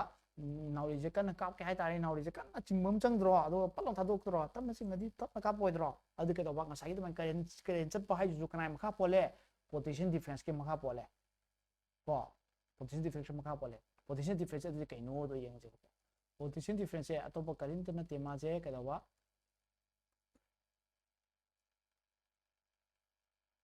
अखोइना कइदवनी अखोइना साइड माना कइदवा नाउरी कना सांग चिंगदी कइदवा ꯍꯦꯟꯅ ꯁ꯭ꯄꯤꯗꯇꯨ ꯌꯥꯡꯅ ꯅꯧꯔꯤ ꯃꯔꯨꯗꯨ ꯄꯥꯏꯗꯣꯏꯅꯤ ꯀꯣ ꯑꯗꯨ ꯇꯞꯅ ꯆꯤꯡꯉꯗꯤ ꯇꯞꯅ ꯄꯥꯏꯗꯣꯏꯅꯤ ꯑꯗꯨꯃꯥꯏꯅ ꯇꯧꯗꯅ ꯀꯩꯗꯧꯕ ꯄꯣꯇꯦꯟꯁꯤꯌꯦꯜ ꯗꯤꯐꯔꯦꯟꯁ ꯑꯩꯈꯣꯏ ꯏꯂꯦꯛꯇ꯭ꯔꯤꯁꯤꯇꯤꯗꯁꯨ ꯀꯩꯗꯧꯕ ꯃꯩ ꯌꯥꯝꯅ ꯆꯠꯍꯟꯒꯦ ꯍꯥꯏꯇꯥꯔꯦ ꯀꯅꯥ ꯃꯈꯥ ꯄꯣꯜꯂꯦ ꯄꯣꯇꯦꯟꯁꯤꯌꯦꯜ ꯗꯤꯐꯔꯦꯟꯁꯀꯤ ꯃꯈꯥ ꯄꯣꯜꯂꯦ ꯑꯗꯨꯒ ꯃꯩ ꯌꯥꯝ ꯄꯤꯛꯅ ꯆꯠꯍꯟꯒꯦ ꯍꯥꯏꯇꯥꯔꯦ ꯀꯩꯗꯧꯕ ꯄꯣꯇꯦꯟꯁꯤꯌꯦꯜ ꯗꯤꯐꯔꯦꯟꯁꯀꯤ ꯃꯈꯥ ꯄꯣꯜꯂꯦ ꯑꯗꯨꯗꯤ ꯅꯠꯇ꯭ꯔꯥ ꯄꯣꯇꯦꯟꯁꯤꯌꯦꯜ ꯗꯤꯐꯔꯦꯟꯁ ꯌꯥꯝ ꯆꯥꯎ ꯇꯥꯔꯗꯤ ꯀꯩꯗꯧꯕ ꯃꯩ ꯌꯥꯝ ꯊꯨꯅ ꯆꯠꯂꯅꯤ ꯑꯗꯨꯒ ꯄꯣꯇꯦꯟꯁꯤꯌꯦꯜ ꯗꯤꯐꯔꯦꯟꯁ ꯌꯥꯝ ꯄꯤꯛ ꯇꯥꯔꯗꯤ ꯃꯩ ꯌꯥꯝ ꯇꯞꯅ ꯆꯠꯂꯅꯤ ꯀꯣ ꯃꯩ ꯌꯥꯝ ꯆꯥꯎꯔꯦ ꯍꯥꯏꯗꯤ ꯀꯩꯗꯧꯕ ꯀꯅꯥꯒꯤ ꯃꯈꯥ ꯄꯣꯟꯒꯦ ꯍꯥꯏꯕ ꯃꯇꯝꯗ ꯄꯣꯇꯦꯟꯁꯤꯌꯦꯜ ꯗꯤꯐꯔꯦꯟꯁꯀꯤ ꯃꯈꯥ ꯄꯣꯜꯂꯦ ꯑꯗꯨꯗꯤ ꯄꯣꯇꯦꯟꯁꯤꯌꯦꯜ ꯗꯤꯐꯔꯦꯟꯁ ꯍꯥꯏꯁꯦ ꯀꯩꯅꯣ ꯄꯣꯇꯦꯟꯁꯤꯌꯦꯜ ꯗꯤꯐꯔꯦꯟꯁꯁꯦ ꯀꯩꯅꯣ ꯍꯥꯏꯕꯗ ꯑꯩꯈꯣꯏꯅ ꯀꯔꯤꯝ ꯅꯠꯇꯦ ꯄꯣꯇꯦꯟꯁꯤꯌꯦꯜ ꯗꯤꯐꯔꯦꯟꯁꯁꯦ ꯍꯥꯏꯕ ꯏꯂꯦꯛꯇ꯭ꯔꯤꯁꯤꯇꯤꯗꯗꯤ ꯀꯩꯅꯣ ꯍꯥꯏꯕ ꯁꯦꯜ ꯕꯦꯇ꯭ꯔꯤ ꯀꯣ ꯁꯤꯕꯨꯁꯨ ꯑꯩꯈꯣꯏꯅ ꯀꯩꯗꯧꯕ ꯄꯣꯇꯦꯟꯁꯤꯌꯦꯜ ꯗꯤꯐꯔꯦꯟꯁꯅꯦ ꯄꯣꯇꯦꯟꯁꯤꯌꯦꯜ ꯗꯤꯐꯔꯦꯟꯁ ꯌꯥꯝ ꯆꯥꯎꯕ ꯑꯣꯏꯇꯥꯔꯗꯤ ꯀꯩꯗꯧꯕ ꯕꯦꯇ꯭ꯔꯤꯒꯤ ꯃꯥꯒꯤ ꯀꯩꯅꯣꯗꯣ ꯌꯥꯝ ꯆꯥꯎꯔꯝꯃꯅꯤ ꯚꯣꯜ ꯌꯥꯝ ꯆꯥꯎꯔꯝꯃꯅꯤ ꯃꯥꯗꯤ ꯀꯩꯗ ꯑꯣꯜꯂꯤ ꯑꯩꯈꯣꯏ ꯉꯁꯥꯏ ꯀꯩꯗ ꯑꯣꯜꯂꯤ ꯃꯥꯗꯤ ꯃꯥꯒꯤ ꯌꯨꯅꯤꯠꯁꯦ ꯀꯩꯗ ꯑꯣꯜꯂꯤ ꯄꯣꯇꯦꯟꯁꯤꯌꯦꯜ ꯗꯤꯐꯔꯦꯟꯁꯀꯤ ꯌꯨꯅꯤꯠꯁꯦ ꯀꯩꯗ ꯑꯣꯜꯂꯤ ꯚꯣꯜꯗ ꯑꯣꯜꯂꯤꯀꯣ ꯑꯗꯨꯗꯤ ꯁꯤ ꯅꯣꯏ ꯐꯣꯟ ꯆꯥꯔꯖꯔꯗꯒꯨꯝꯕ 20 ꯚꯣꯜꯒ ꯍꯥꯏꯔꯝꯃꯦ ꯈꯜꯂꯣ ꯑꯗꯨꯗꯤ 40 ꯚꯣꯜ ꯍꯥꯏꯇꯥꯔꯦ ꯀꯅꯥꯅ ꯆꯥꯎꯔꯦ ꯑꯗꯨꯗꯤ 40 ꯚꯣꯜꯅ ꯆꯥꯎꯔꯦ ꯃꯩ ꯆꯪꯕ ꯀꯅꯥ ꯍꯦꯜꯂꯅꯤ 40 ꯚꯣꯜꯅ ꯑꯗꯨꯝꯕꯗꯨ ꯌꯦꯡꯒꯗꯧꯕꯀꯣ ꯑꯗꯨꯒ ꯁꯨꯃꯥꯏꯅ ꯇꯧꯗꯅ ꯂꯩꯔꯦ ꯁꯦꯜ ꯕꯦꯇ꯭ꯔꯤ ꯑꯗꯨꯗꯤ ꯀꯃꯥꯏꯅꯅꯣ ꯈꯦꯠꯅꯕ ꯀꯩꯅꯣ ꯇꯧꯔꯤꯁꯤ ꯍꯥꯏ ꯀꯥꯟꯗ ꯑꯩ ꯀꯩꯅꯣꯝ ꯍꯥꯏꯒꯦꯕꯀꯣ ꯃꯨꯟꯅ ꯇꯥꯖꯦꯕ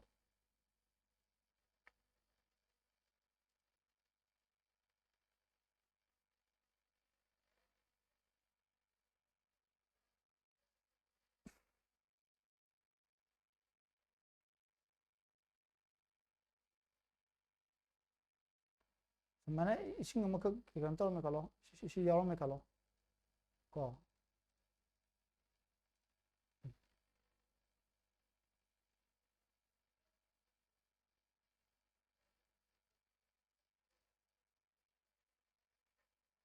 ꯁꯨꯃꯥꯏꯅ ꯏꯁꯤꯡ ꯌꯥꯎꯗꯣꯏꯅꯤ ꯁꯤꯁꯨ ꯏꯁꯤꯡ ꯌꯥꯎꯗꯣꯏꯅꯤ ꯁꯨꯃꯥꯏꯅ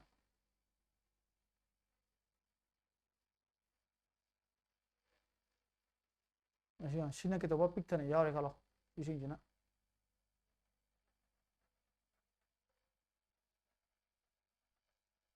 ꯄꯤꯛꯊꯅ ꯌꯥꯎꯔꯦ ꯈꯜꯂꯣ ꯑꯗꯨ ꯑꯣꯏꯇꯥꯔꯗꯤ ꯑꯩꯈꯣꯏꯅ ꯄꯣꯇꯦꯟꯁꯤꯌꯦꯜ ꯗꯤꯐꯔꯦꯟꯁꯁꯦ ꯀꯩꯅꯣ ꯍꯥꯏ ꯀꯥꯟꯗ ꯄꯣꯇꯦꯟꯁꯤꯌꯦꯜ ꯗꯤꯐꯔꯦꯟꯁ ꯑꯇꯣꯞꯄ ꯀꯔꯤꯝ ꯅꯠꯇꯦꯕ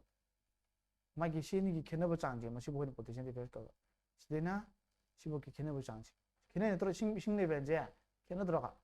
ꯈꯦꯠꯅꯕꯁꯤꯕꯨ ꯑꯩꯈꯣꯏꯅ ꯀꯩ ꯀꯧꯔꯦ ꯁꯤꯕꯨ ꯑꯩꯈꯣꯏꯅ ꯀꯩꯗꯧꯕ ꯄꯣꯇꯦꯟꯁꯤꯌꯦꯜ ꯗꯤꯐꯔꯦꯟꯁ ꯀꯧꯔꯦ ꯁꯤꯗ ꯑꯩꯈꯣꯏꯅ ꯀꯩ ꯀꯧꯏ ꯄꯣꯇꯦꯟꯁꯤꯌꯦꯜ ꯗꯤꯐꯔꯦꯟꯁ ꯀꯧꯋꯦ ꯃꯁꯤ ꯈꯦꯠꯅꯕꯒꯤ ꯆꯥꯡꯁꯦ ꯁꯤ ꯈꯦꯠꯅꯕꯒꯤ ꯃꯇꯨꯡ ꯏꯟꯅ ꯀꯩꯗꯧꯕ ꯏꯁꯤꯡꯁꯦ ꯃꯥꯒꯤ ꯐꯣर्सꯁꯦ ꯌꯥꯝꯅ ꯀꯟꯅ ꯆꯠꯇꯣꯏꯅꯤ ꯀꯣ ꯑꯗ ꯏꯁꯤꯡ ꯀꯩꯅꯣ ꯁꯤ ꯈꯦꯠꯅꯕꯒꯤ ꯃꯇꯨꯡ ꯏꯟꯅ ꯀꯩꯗꯧꯕ ꯐꯣर्स ꯌꯥꯝ ꯆꯠꯇꯣꯏꯅꯤ ꯍꯥꯏꯕꯗꯤ ꯌꯦꯡꯉꯣ ꯅꯪ ꯁꯤ ꯑꯋꯥꯡꯕ ꯄꯣꯠ ꯑꯃꯈꯛꯇꯒꯤ ꯀꯩꯗꯧꯕ ꯏꯁꯤꯡ ꯇꯥꯔꯛꯄꯒ ꯑꯅꯦꯝꯕ ꯄꯣꯠ ꯑꯃꯈꯛꯇ ꯁꯤꯗꯩꯅ ꯁꯤꯐꯥꯎ ꯏꯁꯤꯡ ꯇꯥꯕꯒ ꯑꯅꯦꯝꯕ ꯄꯣꯠ ꯑꯃ ꯏꯁꯤꯡ ꯁꯨꯃꯥꯏꯅ ꯁꯤ ꯀꯩꯁꯨ ꯌꯥꯝꯅ ꯋꯥꯡꯗꯦꯀꯣ ꯁꯤ ꯏꯁꯤꯡ ꯇꯥꯕꯒ ꯀꯃꯥꯏꯅ ꯐꯣर्ꯁ ꯀꯟꯅꯤ ꯁꯤꯅ ꯀꯜꯂꯣꯏꯗ꯭ꯔꯣ ꯀꯟ ꯇꯥꯕꯅꯤ ꯀꯣ ꯃꯔꯝꯗꯤ ꯀꯩꯗꯧꯕ ꯄꯣꯇꯦꯟꯁꯤꯌꯦꯜ ꯗꯤꯐꯔꯦꯟꯁ ꯌꯥꯝ ꯈꯦꯠꯅꯈ꯭ꯔꯦ ꯑꯗꯨꯃꯥꯏꯅ ꯇꯧꯅ ꯁꯤꯁꯨ ꯄꯣꯇꯦꯟꯁꯤꯌꯦꯜ ꯗꯤꯐꯔꯦꯟꯁ ꯌꯥꯝ ꯈꯦꯠꯅ ꯇꯥꯔꯗꯤ ꯀꯩꯗꯧꯕ ꯃꯥꯏ ꯀꯔꯦꯟ ꯆꯠꯄ ꯌꯥꯝ ꯍꯦꯜꯂꯅꯤ ꯀꯣ ꯑꯗꯨꯗꯤ ꯀꯩꯗꯧꯕ ꯁꯤꯒꯤ ꯄꯣꯇꯦꯟꯁꯤꯌꯦꯜ ꯗꯤꯐꯔꯦꯟꯁꯁꯦ ꯀꯔꯝ ꯀꯥꯟꯗ ꯆꯦꯟꯕ ꯂꯦꯞꯀꯅꯤ ꯍꯥꯏꯕ ꯃꯇꯝꯗ ꯑꯩꯈꯣꯏꯅ ꯁꯤꯗ ꯄꯥꯏꯞ ꯑꯃ ꯍꯨꯠꯁꯤꯅꯦ ꯄꯥꯏꯞ ꯑꯃꯇ ꯍꯨꯠꯄ ꯀꯥꯟꯗ ꯑꯩꯈꯣꯏꯅ ꯀꯩꯗꯧꯅꯤ ꯏꯁꯤꯡꯁꯦ ꯀꯥꯏ ꯆꯠꯀꯅꯤ ꯁꯤꯗꯩꯅ ꯁꯤ ꯆꯠꯀꯗ꯭ꯔꯥ ꯁꯣꯝꯗꯩ ꯁꯤ ꯆꯠꯀꯗ꯭ꯔꯥ ꯅꯠꯇ꯭ꯔꯒ ꯁꯣꯝꯗꯩ ꯁꯤ ꯆꯠꯀꯗ꯭ꯔꯥ ꯀꯣ ꯀꯥꯏ ꯆꯠꯀꯅꯤ ꯁꯣꯝꯗꯩ ꯁꯤ ꯑꯗꯨꯝ ꯆꯠꯂꯣꯏꯗ꯭ꯔꯣ ꯆꯠꯀꯅꯤꯀꯣ ꯑꯗꯨꯗꯤ ꯀꯩꯗꯧꯕ ꯏꯁꯤꯡꯈꯩꯁꯦ ꯀꯩꯗꯧꯕ ꯑꯁꯣꯝꯗ ꯆꯪꯉꯛꯑꯅꯤ ꯁꯨꯝ ꯆꯪꯉꯛꯑꯅꯤ ꯁꯨꯝ ꯆꯪꯉꯛꯑꯅꯤ ꯁꯨꯝ ꯆꯪꯉꯛꯑꯅꯤ ꯆꯪꯉꯣꯏꯗ꯭ꯔꯣ ꯏꯁꯤꯡꯁꯦ ꯁꯨꯃꯥꯏꯅ ꯑꯃ ꯆꯪꯉꯛꯑꯅꯤ ꯑꯗꯨ ꯆꯪꯉꯛ ꯇꯥꯔꯗꯤ ꯀꯩꯗꯧꯔꯦ ꯑꯗꯨ ꯁꯤꯁꯦ ꯏꯁꯤꯡꯁꯦ ꯀꯔꯝ ꯀꯥꯟꯗ ꯇꯣꯛꯀꯅꯤ ꯍꯥꯏꯕ ꯃꯇꯝꯗ ꯏꯁꯤꯡ ꯂꯦꯚꯦꯜꯁꯦ ꯆꯞ ꯃꯥꯟꯅꯔꯀꯥꯟꯗ ꯇꯣꯛꯑꯣꯏꯗ꯭ꯔꯣ ꯏꯁꯤꯡ ꯂꯦꯚꯦꯜꯁꯦ ꯀꯩꯗꯧꯔꯀꯥꯟꯗ ꯆꯞ ꯃꯥꯟꯅꯔꯀꯥꯟꯗ ꯑꯩꯈꯣꯏꯅ ꯇꯣꯛꯑꯅꯤ ꯏꯁꯤꯡꯁꯦ ꯀꯩꯗꯧꯕ ꯏꯁꯤꯡꯁꯦ ꯁꯨꯃꯥꯏꯅ ꯆꯞ ꯃꯥꯟꯅꯔꯦ ꯈꯜꯂꯣ ꯆꯞ ꯃꯥꯟꯅꯔꯀꯥꯟꯗ ꯑꯩꯈꯣꯏꯅ ꯀꯩꯗꯧꯔꯅꯤ ꯇꯣꯛꯑꯅꯤ ꯃꯥꯏ ꯆꯪꯉꯣꯁꯦ ꯃꯥꯟꯅꯔꯣꯏ ꯇꯣꯛꯑꯣꯏꯗ꯭ꯔꯣ ꯑꯗꯨꯕꯨ ꯁꯤꯕꯨ ꯑꯩꯈꯣꯏꯅ ꯀꯩꯗꯧꯕ ꯄꯣꯇꯦꯟꯁꯤꯌꯦꯜ ꯗꯤꯐꯔꯦꯟꯁ ꯀꯧꯋꯦ ꯄꯣꯇꯦꯟꯁꯤꯌꯦꯜ ꯗꯤꯐꯔꯦꯟꯁ ꯃꯥꯏ ꯏꯁꯤꯡ ꯈꯦꯠꯅꯕꯒꯤ ꯆꯥꯡꯗꯣ ꯀꯣ ꯏꯁꯤꯡ ꯌꯥꯝ ꯈꯦꯠꯅ ꯇꯥꯔꯗꯤ ꯏꯁꯤꯡ ꯈꯦꯠꯅꯕꯒꯤ ꯋꯥ ꯅꯠꯇꯦꯀꯣ ꯁꯤꯗ ꯑꯩꯈꯣꯏꯅ ꯑꯦꯛꯖꯥꯝꯄꯜ ꯑꯣꯏꯅ ꯄꯤꯕ ꯋꯥꯅꯤ ꯅꯪ ꯀꯩꯅꯣꯗꯗꯤ ꯀꯩ ꯈꯦꯠꯅꯔꯅꯤ ꯏꯂꯦꯛꯇ꯭ꯔꯣꯟ ꯈꯦꯠꯅꯕꯒꯤ ꯃꯇꯨꯡ ꯏꯟꯅ ꯍꯥꯏꯗꯣꯏꯅꯤ ꯀꯩ ꯈꯦꯠꯅꯕꯒꯤ ꯃꯇꯨꯡ ꯏꯟꯅ ꯏꯂꯦꯛꯇ꯭ꯔꯣꯟ ꯈꯦꯠꯅꯕꯒꯤ ꯃꯇꯨꯡ ꯏꯟꯅ इलेक्ट्रॉन याम चाव जगह अखोना कदब इलेक्ट्रॉन मैम लेब जगह मैम ले अमना खितंग लेरे अदि कदब सी अनि याम खेनरिङै कदरनी मरमदि याम खेनरिङै अखोइन कदरनी याम खेनरिङै अखोइन कदरनी पोटेंशियल डिफरेंस चावरानी पोटेंशियल डिफरेंस चावरदि करेंट चावरानी को अखोइन कदबि प्लस माइनस से लो प्लस माइनस से कदब इलेक्ट्रॉन से कम मदन चावै लौदिन अखोइना इलेक्ट्रॉन से सिदा अखोइना इलेक्ट्रॉन रिच अन अखोइ लौदिन बंदी कनो इलेक्ट्रॉनिक सब्जेक्ट का नेगेटिव नत्रो नेगेटिव ओबिदि इलेक्ट्रॉन रिच ओदि नेगेटिव इलेक्ट्रॉन डिफिशिएंसी इलेक्ट्रॉन वाट बा लोगन को खानी को अदि के दबा माजि के नो हाम कांदा माजि कनानो माजि थबो म तो हम तमदा kano mana to holen drop mai am chalan ke ke do mana mai matu ni chalan don drop ke do it is the work done by unit charge samana thamok kam to holi mai kam chali have do madu pi bu khana ke do madu khana potential difference ne ko the difference of the electric pressure gi mabani khena bu sang ne ko sai ho ne ka hai ke ko mai khena bu sang do about the electron yama mana to electron lai mai gi formula di ke no v w is equal to work done by charge khana le ko ana formula matu na khani ko adu ita de adaba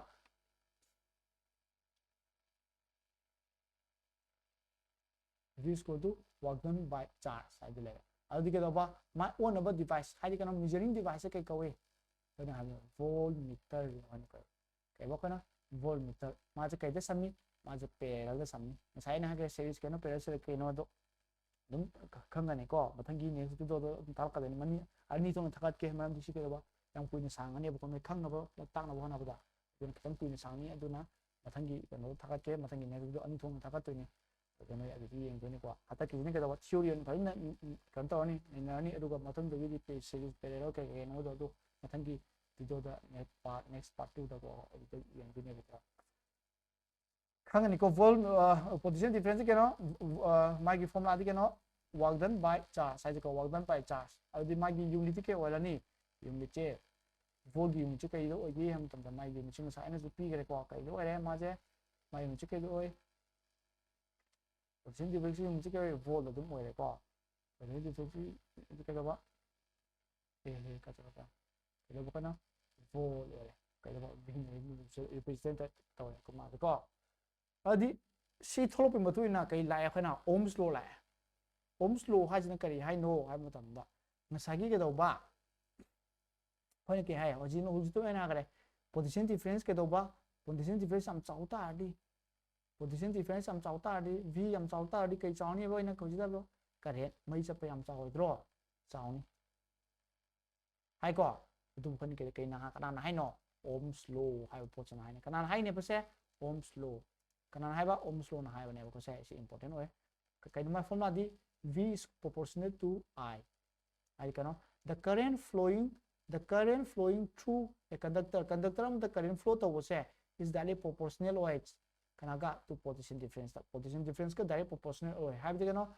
vol wang adi current wang ani vol name adi current name gani have do ne ko adi ke da ba v is equal to proportional is equal to I adi v is equal to kya ka mana है v is equal to kana kya ka mana v je ke proportional oi kana ga I ga current ko oi adi ke da ba v je kana log to ke hai ta di sorry proportional je log to ke hai ta do kana ke lai r hai po dam khak lai r je na kai no hai po to r je kai no is resistance hai ba ne ko aji khang ne ko formula se di formula am lai le v is equal to ir kana ma tu ina ohms law ma tu ina si formula to pa ke ka formula kya so re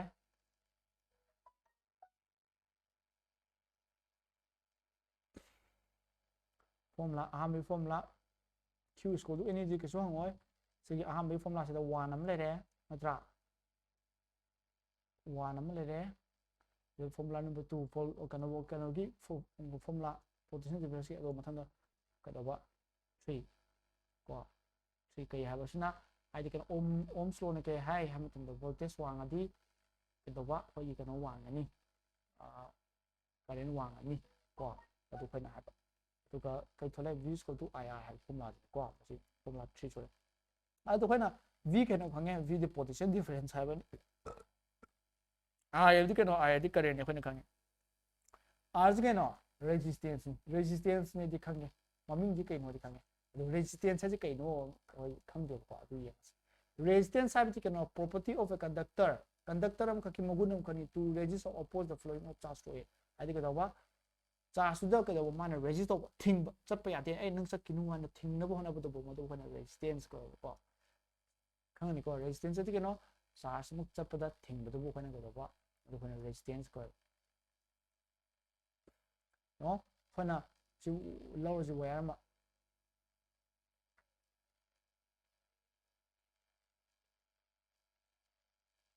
em lúc bukan da sida khona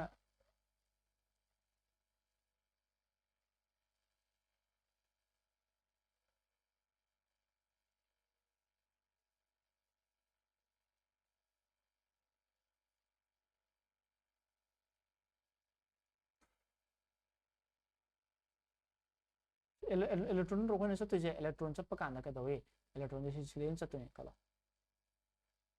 electron je silin chat pa kan da ka dawa summa mayam lai tar di electron je chat pa je nuai ga dro nuai re ko wan atom si resistor je kana thino mai atom du nu thing ne kamai thing jala kan silin chi chat pa ya ba se chat pa ya ro electron je ka dawa silin chat pa ya da ya thai thai chat ta mi ne ko samana ko no chat ta ba ne ba tra sibu khona ka dawa sida leba thing mi am jibu khona sibu kai dawa khona resistance ne ba se ka do na mo ni to ji ka da resistance of thing ni ko adu je ka dawa resistance je no thing ba bi bu khona resistance ka adi ka no kam khalu no to ba ho ji ki kam khalu no da ha sa na bai khang na ba to wa ni resistance ka no charge pa da thing bu bi bu khona ka dawa ma do khona resistance khona hai ka ne ba ko ni kya sa na da no 51 tung ni pha ka ni ko atam de counting adiyo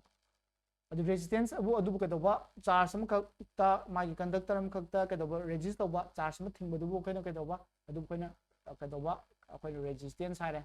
adu rheostat adi ke no rheostat aju ma so mane resistance am ka ni mana kan resistance variable resistance adi ke dawa variable resistance adi phong bia resistance resistance ke dawa se sam na ba do wire am do ro si wire je kai wire no copper hai so copper wire je ka magi resistance am le ma dom si ge le re ha pot am le ma adu na ta ba madu bhona ka ba adu thing ba adu ge le re ha du bhona ka ba resistance ka adu ta ba rheostat hai sina ka ba magi di adu ba akak na le ta ba ma di si kak le ga ni ma thing ba je 10 kak le ga ni 20 kak le ga ni 30 kak le ga ni hai ba adu na ta ba phong bia ba ma je aina apa ma tam da aina mai resistance thing bu yam le ha la ga thing bu je 100 le ha la ga thing yam le ta di current sa pa ngam dro khar war oi dro wa ni ko da ma na smart mai chala lo re ga yam thing ju la ga hai ta resistance ka ba yam de le oi dro adu di ka ba adu di ka ba adu bu khana rheostat ka adi ko da ba mai gi resistance hong tong ji tau ja ba khoi apa ma tu na adu khana ka ba resistance mai symbol ji khona ka ma na khana u ge ha ba matam da picture da saman tra ka thena ne bu ko na ko ana video ta kam ei ye ko ju ko ne te adu ye chal la ji ta saman tra ka thena ba mo ko ma na yaw no ba saman tra ta thena ba ya na ri bu khana ke ba ma du khana resistance ka ko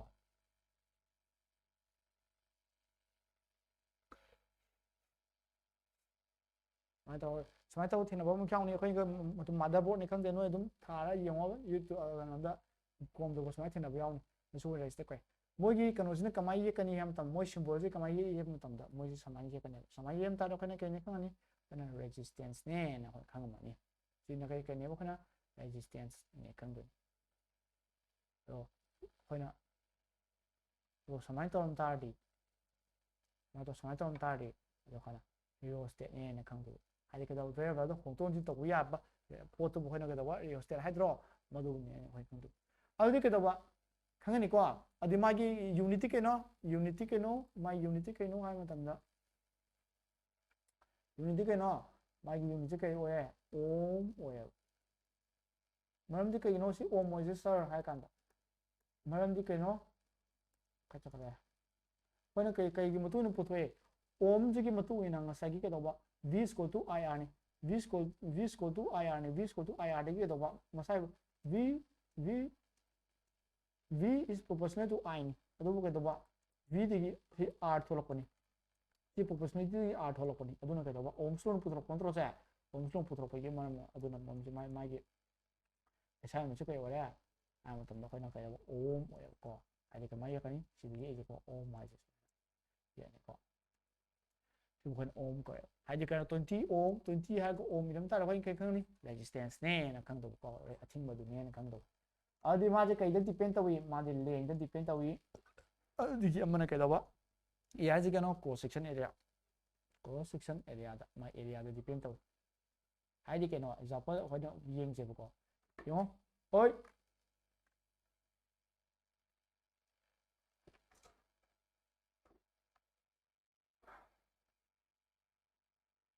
length depend tao gì ngay length depend tao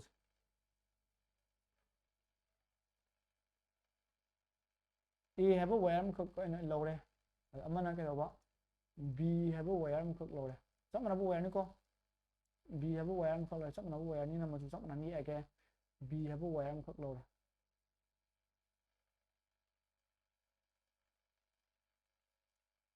그 와야지 그게노 시주 실버니 시주 실버니 이모 실버 같다니 해보고 실버지 그다가 뭐 과지 잡바 꽃니 해보고 아도 그다가 뭐기 아팅 뭐지 만나거든 만나오더라 만나니고 말음지 그다가 실꽃 잡 만나버기니 아팅 뭐지 그다가 뭐기 레지스텐스 그다가 잡 만나니 레지스텐스 same 오야니 시니 케이스 넘버 1 넘버 1 넘버 2도 뭐코니 러지 에지 그다가 A में लोगे A के मथन की हत की resistance ने कदा खरा चहल लगे को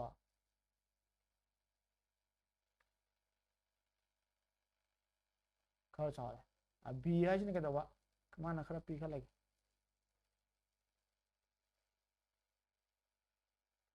माना खरा समाइन पे हले अदोय तारे कदा माई रेजिस्टेंस सिल्वर आतानी मजु सब मना ये को सिल्वर आतानी माई रेजिस्टेंस कमाई तौनी रेजिस्टेंस कमाई तौनी सिददी है खाना A की रेजिस्टेंस का B की रेजिस्टेंस का जे B की रेजिस्टेंस ने ना चावने अथिंग बकना न्यामनी B न्यामनी मरम सिदि दुम खोइन दुम खंगपने मरम दि कइनो है मतंदा सि लंबी लेरे सि लंबी अनि लेरे वो अमना लंबी से माना अपिक लंबी दुगा नंग सपज कना नुआइने सि सप नुआइदा सि सप नुआइदरा अचो लंबी ने सप नुआइदरा सि जज लाउ चपा सि अथिंग बोले मजु सिगी मागी सिल्वर की अथिंग बजे मंगा ने है खरा से अमा अनि जापानी ओहुम मरी मंगा अथिंग सुमाइना थिंगनबा मी मंगा लेमे खलो जेजो अम्मा नि ओहु मरी मंगा लेमे खलो अदि सतपजे किसिगी इलेक्ट्रॉन सतजे इलेक्ट्रॉन सतजे कनाने नुआइना सकनी सि पोजिशन चलोइद्रो सि पोजिशन नुआइना चकिरोइद्रो सिदि कदब चप खरा वारोइद्रो अदि अथिंग मुजे कनाना मे माने यामइद्रो अथिंग मुजे अदि कदबा माइक क्रोसेन एरिया पी ताडी क्रॉस सेक्शन एरिया मा एरिया पी ताडी कदबा रेजिस्टेंस चावरे को resistance चावरे इधर चाव ताडी resistance पे है नंबर 2 में नंबर 3 दा मु कदौनी नंबर 3 दा इन कदौरे मु नंबर 3 दा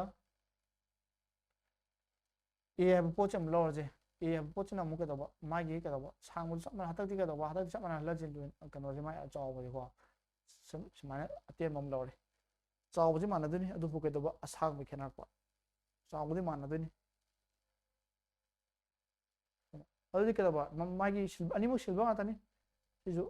सिल्वर ओइताडी A गा B गा जे रेजिस्टेंस कना चावनी A गा B गे मागी कदबा रेजिस्टेंस कना चावनी है मतमदा कना चावनी से कना चावदु माले रेजिस्टेंस कदबा B न दुम चावइद्रो ममदि कदबा नंग सिगी ममै सपजि सपा हमिताना बजे कदबा अथिंग बजे कदबा सिसिदा सिपोगी मत अथिंग बखर लेमदनि सिगी मत अथिंग बखर लेमनी सिबोकी मत चे सिगी सुम थांगमने इंद्र सिगा सिगी जे कदबा मा सांगमना दनि सिगी जा सिगी सब मनबा मु माने माइ दि कदबा सिदसु अथिंग मम फनाम लेमदनि अदि सब काला थिंग दुजि कनो माने थिंग मोइद्रो 3 जने बिजने थिंग मम थोक्त्रो हादि नंग यो इचम सम हाबा मतमदा नंग सिदेना अटेन हादि 1 किलोमीटर मुक चटपगा सिदेगिना कदबा 10 किलोमीटर चटपगा ट्रैफिक जंग प्राने याममनी 10 किलोमीटर चटपदिन ट्रैफिक जंग याम मोइद्रो मेन रोड चटपकांदा याममनी को अदमाय तौदना कदबा मागी कदबा हेना सांग ताडी रेजिस्टेंस हेना चावरे अदुगा थोबा हेना मागी कनो पिक ताडी को एरिया पिक ताडी रेजिस्टेंस पी इचम चम याम इलाला खंगबुआनी को सिटी को सुयन ने रो ताकि मखता ताते को अदि कदबा अना कई दौरे रेजिस्टेंस कनागी मखा पोले रेजिस्टेंस लेंगी मखा पोले लेंग सांग ताडी रेजिस्टेंस सांगे लेंग पिक ताडी रेजिस्टेंस पी कना मखा पोले एरियागी एरिया चाव ताडी कदवी सिने कदबा रेजिस्टेंस चाव ताडी लेंग सांग ताडी रेजिस्टेंस सांगे लेंग पिक ताडी रेजिस्टेंस पी मादी सब सब मानद्रो अनि मु चाव रेजिस्टेंस ताडी लेंग चावरे रेजिस्टेंस पिक ताडी लेंग पी सब माने अदुबु कदबा मागी एरिया गदि कदवी एरिया चाव ताडी रेजिस्टेंस पी एरिया पिक ताडी रेजिस्टेंस चाव ओन तनद्रो ओन ताबा ने माइ मखा ला को अदि को मखा ओन तनाडी मखा अदि कदम मोबाइल पुजल खने कै सेमे दि R is proportional to L by A अदि proportionality जो खने कदबा लथोक ताडी खने कदले रो हाइबा पोट अम कला ये रोज कइनो बियस रोज कइनो के जो है resistivity कोइ असी रोज हन के कोइ resistivity पाबना के पानी से रो अदु कइनो से resistivity को मासु अथिंग बनी करम अथिंग माना होजितेन के हाई कई करम अथिंग मनो हा काना माने यो अथिंग बजे करम अथिंग बोय दगी है मतमदा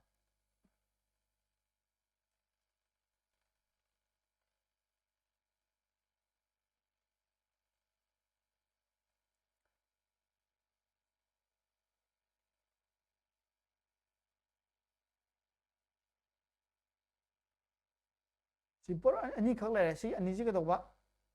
सांगो चावबो लोय मानदनि आई यक पद मानद्रस को कदवा सांगो चावबो लोय मानरे खलो अदे सी अथिंग बनी जे कनाने हेलमनी हा कादा सी अथिंग बजे सी अथिंग बजे सीना याम ले खलो ए गी सीना याम ना ले थिंग बजे को अदु मतिक माना ले थिंग नो पोजे म्याम ले थिंग जी कैनो थिंग ना वाने एटॉम ननी हाय एटॉम ओ सीना याम ले खलो याम ले ना अदु मतिक याम ले अदो दे का देवा मसीगी सुमाइना पोचो बोखने के दवा मसीगी अथिंग ब म्याम ले बजु मुचे बोना resistivity को हादि के नो resistivity का resistance का करी खनगे हम तमदा resistivity का resistance का करी खनगे हम तमदा खने करी खनगे हम तमदा resistivity resistance हाय ता दी खने कई नो हम तमदा मादि कई डिपेंड तोए मादि आसाम द डिपेंड तोई अदुगा मागी मागी मागी एरिया चाव पिपदा डिपेंड तव माई के कनानो resistance resistivity हाय तारे रो हाय तारे कनो resistivity हाय तारे मादि कई डिपेंड तोए मादि सांगो चाव पिपा अदुदा किम डिपेंड तोते मादि के दवा पोट तुगी मेटेरियल तुगी मदु डिपेंड तोए हादि के दवा पोचे के दवा सिल्वर गा कॉपर गा येना मतमना कनाना हेना कनो अथिंग यामी कॉपर ने यामी हादि मै चप कनाना यामी हाइनो सिल्वर ने यामी कनाने अथिंग यामी कॉपर ने यामी को अदुमा जब हादि कनो मेटल्स का नॉन मेटल्स का येना पकान होने के दवी मेटल्स का नॉन मेटल्स ना मतमदा के दवा हजिकी मेटल्स ना मेटल्स कनाने मै चली मेटल्स ने मै चले रे अदि अथिंग कना यामी नो नॉन मेटल्स ने यामी रेजिस्टिविटी कनाने यामी नॉन मेटल्स ने यामी सांग मतेन बै चपना को सांग चपना लो चाव चपना लो को अनि कनाने मै चपे हनी मेटल्स का मेटल्स ने हेलो द्रो मै चपा अदि नॉन मेटल्स के नो अथिंग बै यामी नत्रो रेजिस्टिविटी याम बै ने को मदु के याम हेदबा रेजिस्टिविटी याम हेदबा अदु कइगुंबा अमना सांग लो खलो अमना अतेम लो खलो अदि कनानो रेजिस्टेंस हेने चाव हेन हेदबा आई रेजिस्टेंस के दबा मागे सांग बगा अचौबगा मा डिपेंड तव हम चाव तारदी रेजिस्टेंस पी याम सांग तारदी रेजिस्टेंस चावरे को अदु डिपेंड तव अदुगा रेजिस्टिविटी हाक तारदी कइनो हम तम पोट पोट मगुन ने माना माइदि सांग पिप चाव बै कनेते माना के दबा माइ मगुन ने कनाय मगुन पोट पोट मेटेरियल की मगुन हादि के दबा नन मेटल्स कनाने रेजिस्टिविटी चावी नन मेटल्स ने रेजिस्टिविटी चावी अदुन के मै चप ngam देनी अदुना तो के दबा मेटल्स जो मु के दवे हम तम मेटल्स मखल म्याम ले मेटल्स जो के दबा सिल्वर गा कॉपर गा कनाय यंग नम तम मै के आंसर मे तम दा सिल्वर ने कॉपर चली मन के नो कॉपर दी रेजिस्टिविटी हेन चाव को माइ दौदा अदि क्वेश्चन हंग यारे कई हंग यारे अदि करम पोना रेजिस्टिविटी जे खय चावी करम पोना रेजिस्टिविटी खय चावी अदि कदो इंसुलेटर जो कोने केनो मै चप ngam द पोतु कोन इंसुलेटर का वे हागरे को मदु कोना वा नन मेटल सिंग या मथोक्रो नन मेटल सिंग एलोय हाइ तारदि मेटल्स का नन मेटल्स पुल सेम तो मेटल्स हाइ ता मेटल्स ने रेजिस्टिविटी खय पी अदुन मै याम चप ngam ने खाने को सिनि केना ब खंग दबा रेजिस्टेंस अमदि रेजिस्टिविटी जी केना ब खंग दबा अदि क्वेश्चन हंगे क्वेश्चन जे हंगे जे फोटो जे को how much work will be done thawak kayam tawdage in moving charge 2.5 kadaba 2.5 coulomb across two terminal point having a potential difference 6 volt hadi kadamo work done kayam tawdage thawak kayam tawdage question hangmani kadaba charge kya chapa kanda magi charge ke daba q de p re kadaba 2.5 coulomb chapa kanda charge thawak kayam tawdage kadaba my potential difference ne kadaba v ne kya hoiba 6 volt hoiba kanda adudi ke daba khoi na volt equal to position difference equal to work done by charge na khoi formula khoi tawre ko position difference ke da position difference equal to work done by charge ko adudi ke daba position difference v equal to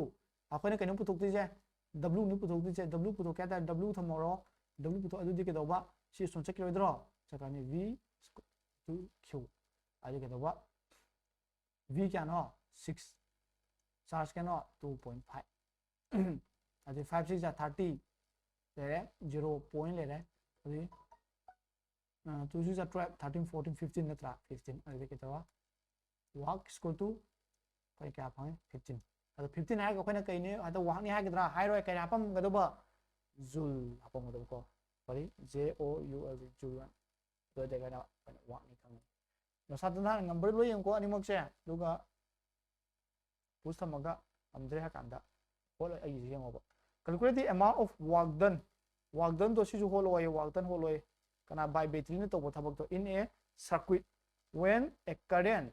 2 ampere pass to kanda current kya chap kanda 2 ampere chap kanda duga flow through 1 minute time di kya ba 1 minute adu minute piram by second on thoje ko 1 into minute kya 60 second that is 60 second adu ke ba potential difference kya ho raha 2 volt hai adu yo khore bo watt ne bo thokti watt ki formula sida ju le raha v is equal to work by charge adu work ko kya ta v into q adu sida di yo work ko thok ba ke changi v ga q ko changi v kya no 2 volt v kya no 2 volt charge kya no charge piram ba charge ho ba charge yaw ba yaw de ko charge formula de khone kai de puthok pi ai charge formula de khone ngasai ham da tawgi ba khone kari so that means I is equal to q by t okay I is equal to q by t hai formula de se puthok pi yare da ba draw ai de ka I is equal to q by t kana puthok jo khona q ni puthok je abi q thamoro abi I into t da ba draw abi q is equal to I kya no q is equal to kya ta है I into t आई क्या होगा I क्या ना I से क्या ना I क्या ना 2 I 2 टाइम जी क्या चाहिए 60 आई क्या होगा q जी क्या चाहिए 120 2 से ट्रोट नत्रा आई क्या होगा चार्ज से क्या ना 120 आई देखिए से प्लम क्या तारे 240 तारे वर्क जी क्या ना वर्क के जो पी मुझे है ना जूल तो पी है क्या नत्रो समाई तो ले लोरे अदु मथंग के दबा खोना हीट एनर्जी हीट जनरेट नत्रगा हीट थोकपा हीट पुथपा कनम मरम मोइदना इलेक्ट्रिक करंट के मरम मोइदना heating effect of electric current heat generate due to electric current हाज बाय को छे heat generate due to electric current अखोना हाज इलेक्ट्रिक करंट मरम मोइगा हीट थोकपा हाबने वायर मखक तो अखोना कमा हीट थोए जेंगे अखोना कई हाय एटॉम उनगी मपान थो एटॉम नि से एटॉम याम लेरे एटॉम दी कई थोलक देनो खना एटॉम दी खना कई थोले एटॉम दी खना इलेक्ट्रॉन थोले एटॉम दी इलेक्ट्रॉन थोलक कांदा खना फ्री चार्ज कैरियर ले दोन तो अदु मोइना नथो मै चले जे इलेक्ट्रॉन थोलक कांदा खना के दवे मै जे कने बैटरी सम कांदा के दरनी बैटरी सम कांदा खना के दरे मै चत पा होरनी काय चलानी मा लाख दे मै चलक दे ट्रा चत कांदा खना के इलेक्ट्रॉन जुने स्माइल चत कांदा हि थेंग मोइद्रो थेंगनी को बट ऑन से थेंग बयाव में बट ऑन थेंग बयाव में थो खाना खन के दवे मई जो खन थोए यान थोक ताडी के दवा सुम जे हंजन थोक यान थोक ताडी के दवा मई थोक पहिला हाइदे हिट थोक पहिला को मा हिट पुथो ई है को दुनि हाइ हिट जो पुथो नो हाब का मा पुथो चेंगा रा एटॉम दा मसागी इलेक्ट्रॉन जो को अदि के दवा खन कनो की फॉर्मूला देगी पोटेंशियल डिफरेंस की फॉर्मूला दे W equal to work by heat work by charge को अदि के दवा खना कई नो पुथोक दिजे V by Q समाई थमे अदि खना ममांगी सब खना क्लास 9 की सब तो खना तमे मदुदि के दवा वर्क एनर्जी एंड पावर हाई पोट दो खना कई तमी वर्क एनर्जी एंड पावर हाई पोट दा आइनम इंपोर्टेंट ओय जो हाई में दा कई तमी हाब काना खना के दवी वर्क एनर्जी थ्योरम खना तम वर्क एनर्जी थ्योरम खना तमगी अदि खना कई हाईगी थबो म तोगे हाई तादी वर्क म तोगे हाई तादी कना का मानागानी एनर्जी के मानागानी हाई को अदि कई माना से वर्क से कई माना है एनर्जी का माना एनर्जी का एनर्जी हीट एनर्जी मखल क्या म्याम ले कोना के दबा kinetic energy potential energy ma'am तम गिद्रो अथवाना के दबा माजे कई माना ने सिलदी हीट एनर्जी का माना अदो के दबा V by Q लाई अदि सी के दबा ꯑꯩꯈꯣꯏꯅ ꯀꯩꯗꯧꯔꯦ v by q ꯁꯦ ꯑꯩꯈꯣꯏꯅ ꯀꯩ ꯍꯥꯏꯕꯅꯤ ꯑꯩꯈꯣꯏꯅ ꯀꯩꯗꯧꯕ q ꯒꯤ ꯃꯍꯨꯠꯇ ꯑꯩꯈꯣꯏꯅ ꯀꯩꯗꯧꯏ ꯑꯩꯁꯦ ꯁꯣꯏꯔꯦꯀꯣ w equal to v q ꯑꯣꯏꯗꯣꯏꯅꯤ ꯅꯠꯇ꯭ꯔꯥ ꯑꯣꯏꯔꯣꯏꯗ꯭ꯔꯣ ꯁꯤ w ꯑꯣꯏꯇꯥꯔꯗꯤ ꯁꯤ q ꯁꯨꯝ ꯊꯥꯡꯗꯣꯛꯀꯦꯔꯣꯏꯗ꯭ꯔꯣ